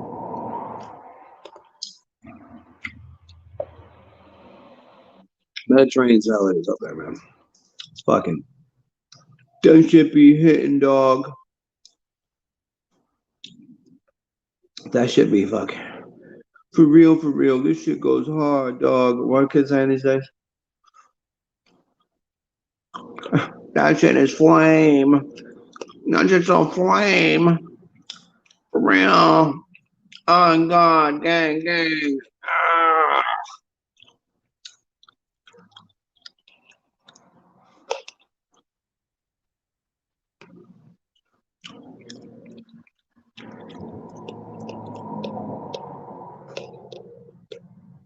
How come people only talk about karma if it's negative? Nobody's ever said good karma. Well, that's karma. They only say it when somebody does something stupid. What they mean is cause and effect is what they mean. But when somebody does something stupid and then something stupid happens right back to them, they go, that's karma. When somebody does something good, nobody says, oh, that's karma. They don't. It's pretty fucking stupid.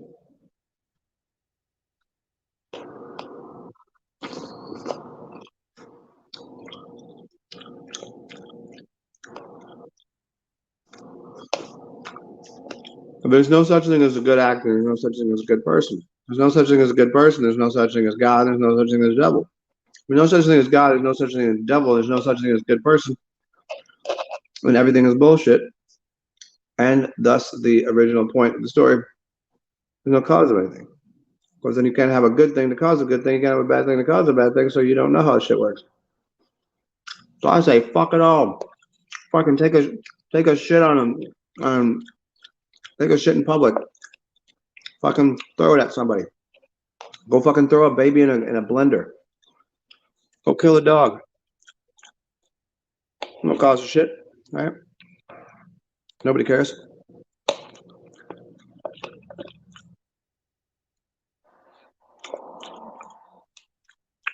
What do you think about that, huh?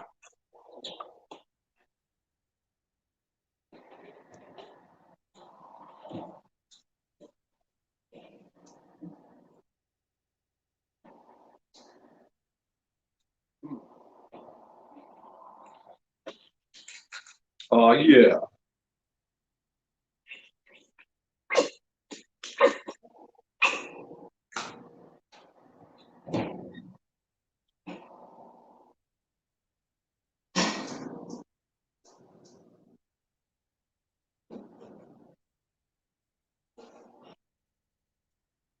Okay. What we got going on here? Oh. Uh,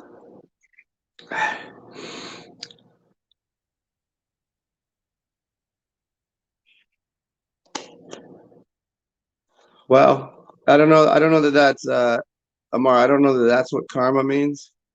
Even its farthest, most degraded version of karma, because that would be even you implying that you know what death is, and that death is not the entryway to awe.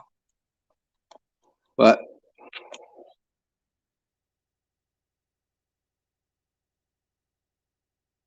yeah, ethics and morals are fake. Yeah, ethics and morals are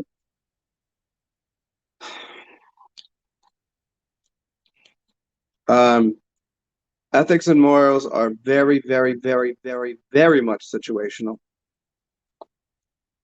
100% situational. There's no hard and fast ethics. And anybody that says so, I have very simple qualifiers. And actually, and they're not even that difficult to understand. They're actually real world situations that happen occasionally that you could be confronted with. The one is about kicking a puppy. You would never do that, except you would. If a tiny little piece of shit puppy came up to your child and was biting your child, you would 100% kick that puppy. So don't tell me you have ethics and morals that you don't hurt animals. And your animal hurting behavior only goes so far as to say that, what if you wanted to eat? Now all of a sudden your ethics and morals are thrown out the window because you're sitting there eating cow, but you're a speciesist. Yeah, it's just corny shit. People have different ethics and morals. Yes, yes, surely you should have something that you should have something that resembles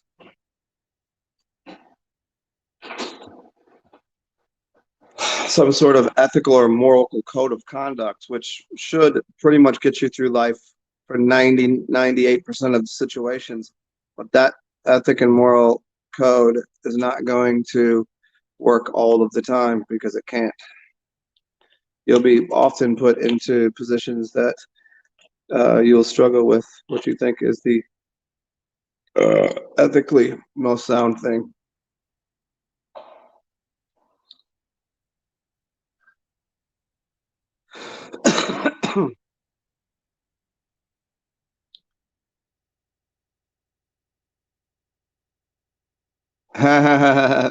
That's hilarious, Super Champ. Why did they think somehow Ernie was the bigger, gayer one? They think maybe Bert was the top and Ernie was the bottom. They both played in the tub together and jacked each other off, so it's kind of gay to begin with, huh? That's that's pretty crazy though. They don't even let you like the one that you liked.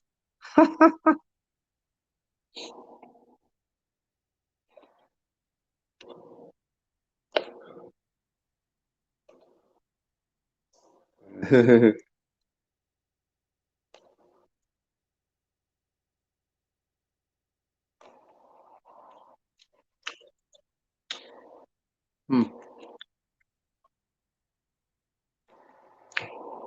Can't say I'm a big fan of the salad.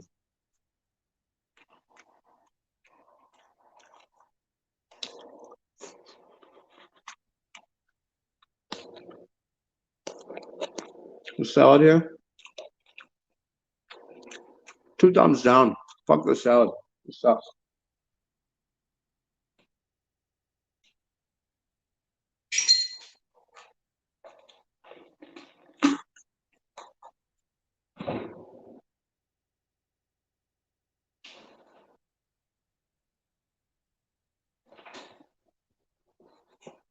You ever eat something and the last bite you eat is the worst bite? You're like, ah.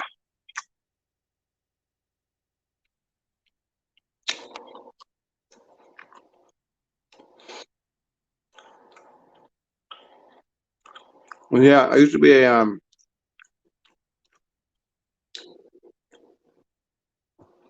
a GI Joe kind of guy, and then my aunt and my guy uncle convinced me that I liked Rainbow Bright. Try that one on for size, huh?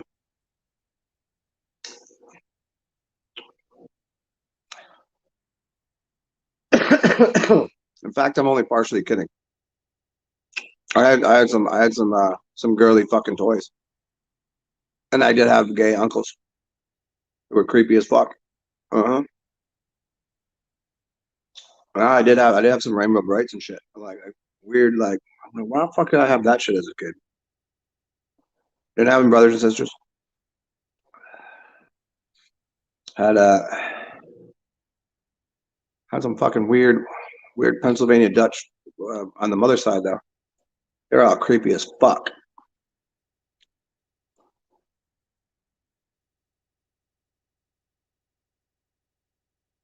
Oh, you finally saw the Immortals? I've seen that. I've seen that years ago at the theater. That was fucking awesome. You're talking about the when it come out like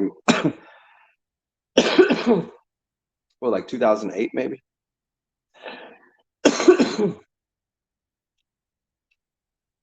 Seen that in the, I'm pretty sure I seen that in the Outer Banks. Got high as shit when seeing that.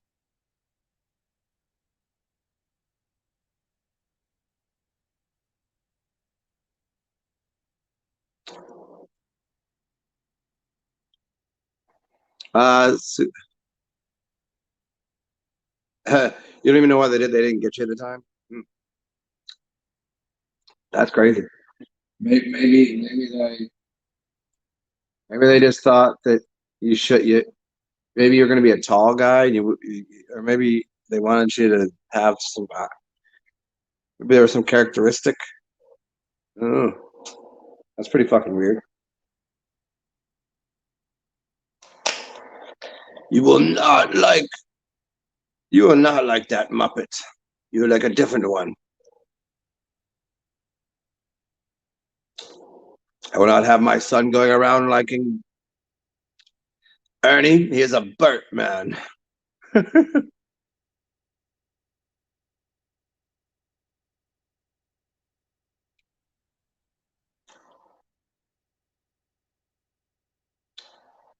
Mm. So good. There's 9 billion living probiotics in this thing.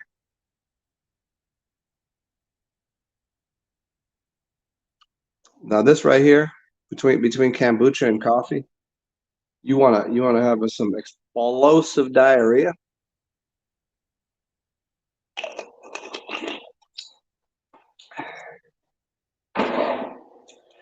Well, all right, everybody. It's been 3 hours and 16 minutes. John 3:16. If you want to, remember this. You can always give me a like, thumbs up, add me, whatever the hell you do, subscribe. You guys already know. You can cash at me, PayPal, Venmo. I try to keep my ass off the streets because that's going to be no good if that happens. I got to go find myself a place to live this weekend. Let's see if I can accomplish that. Put out your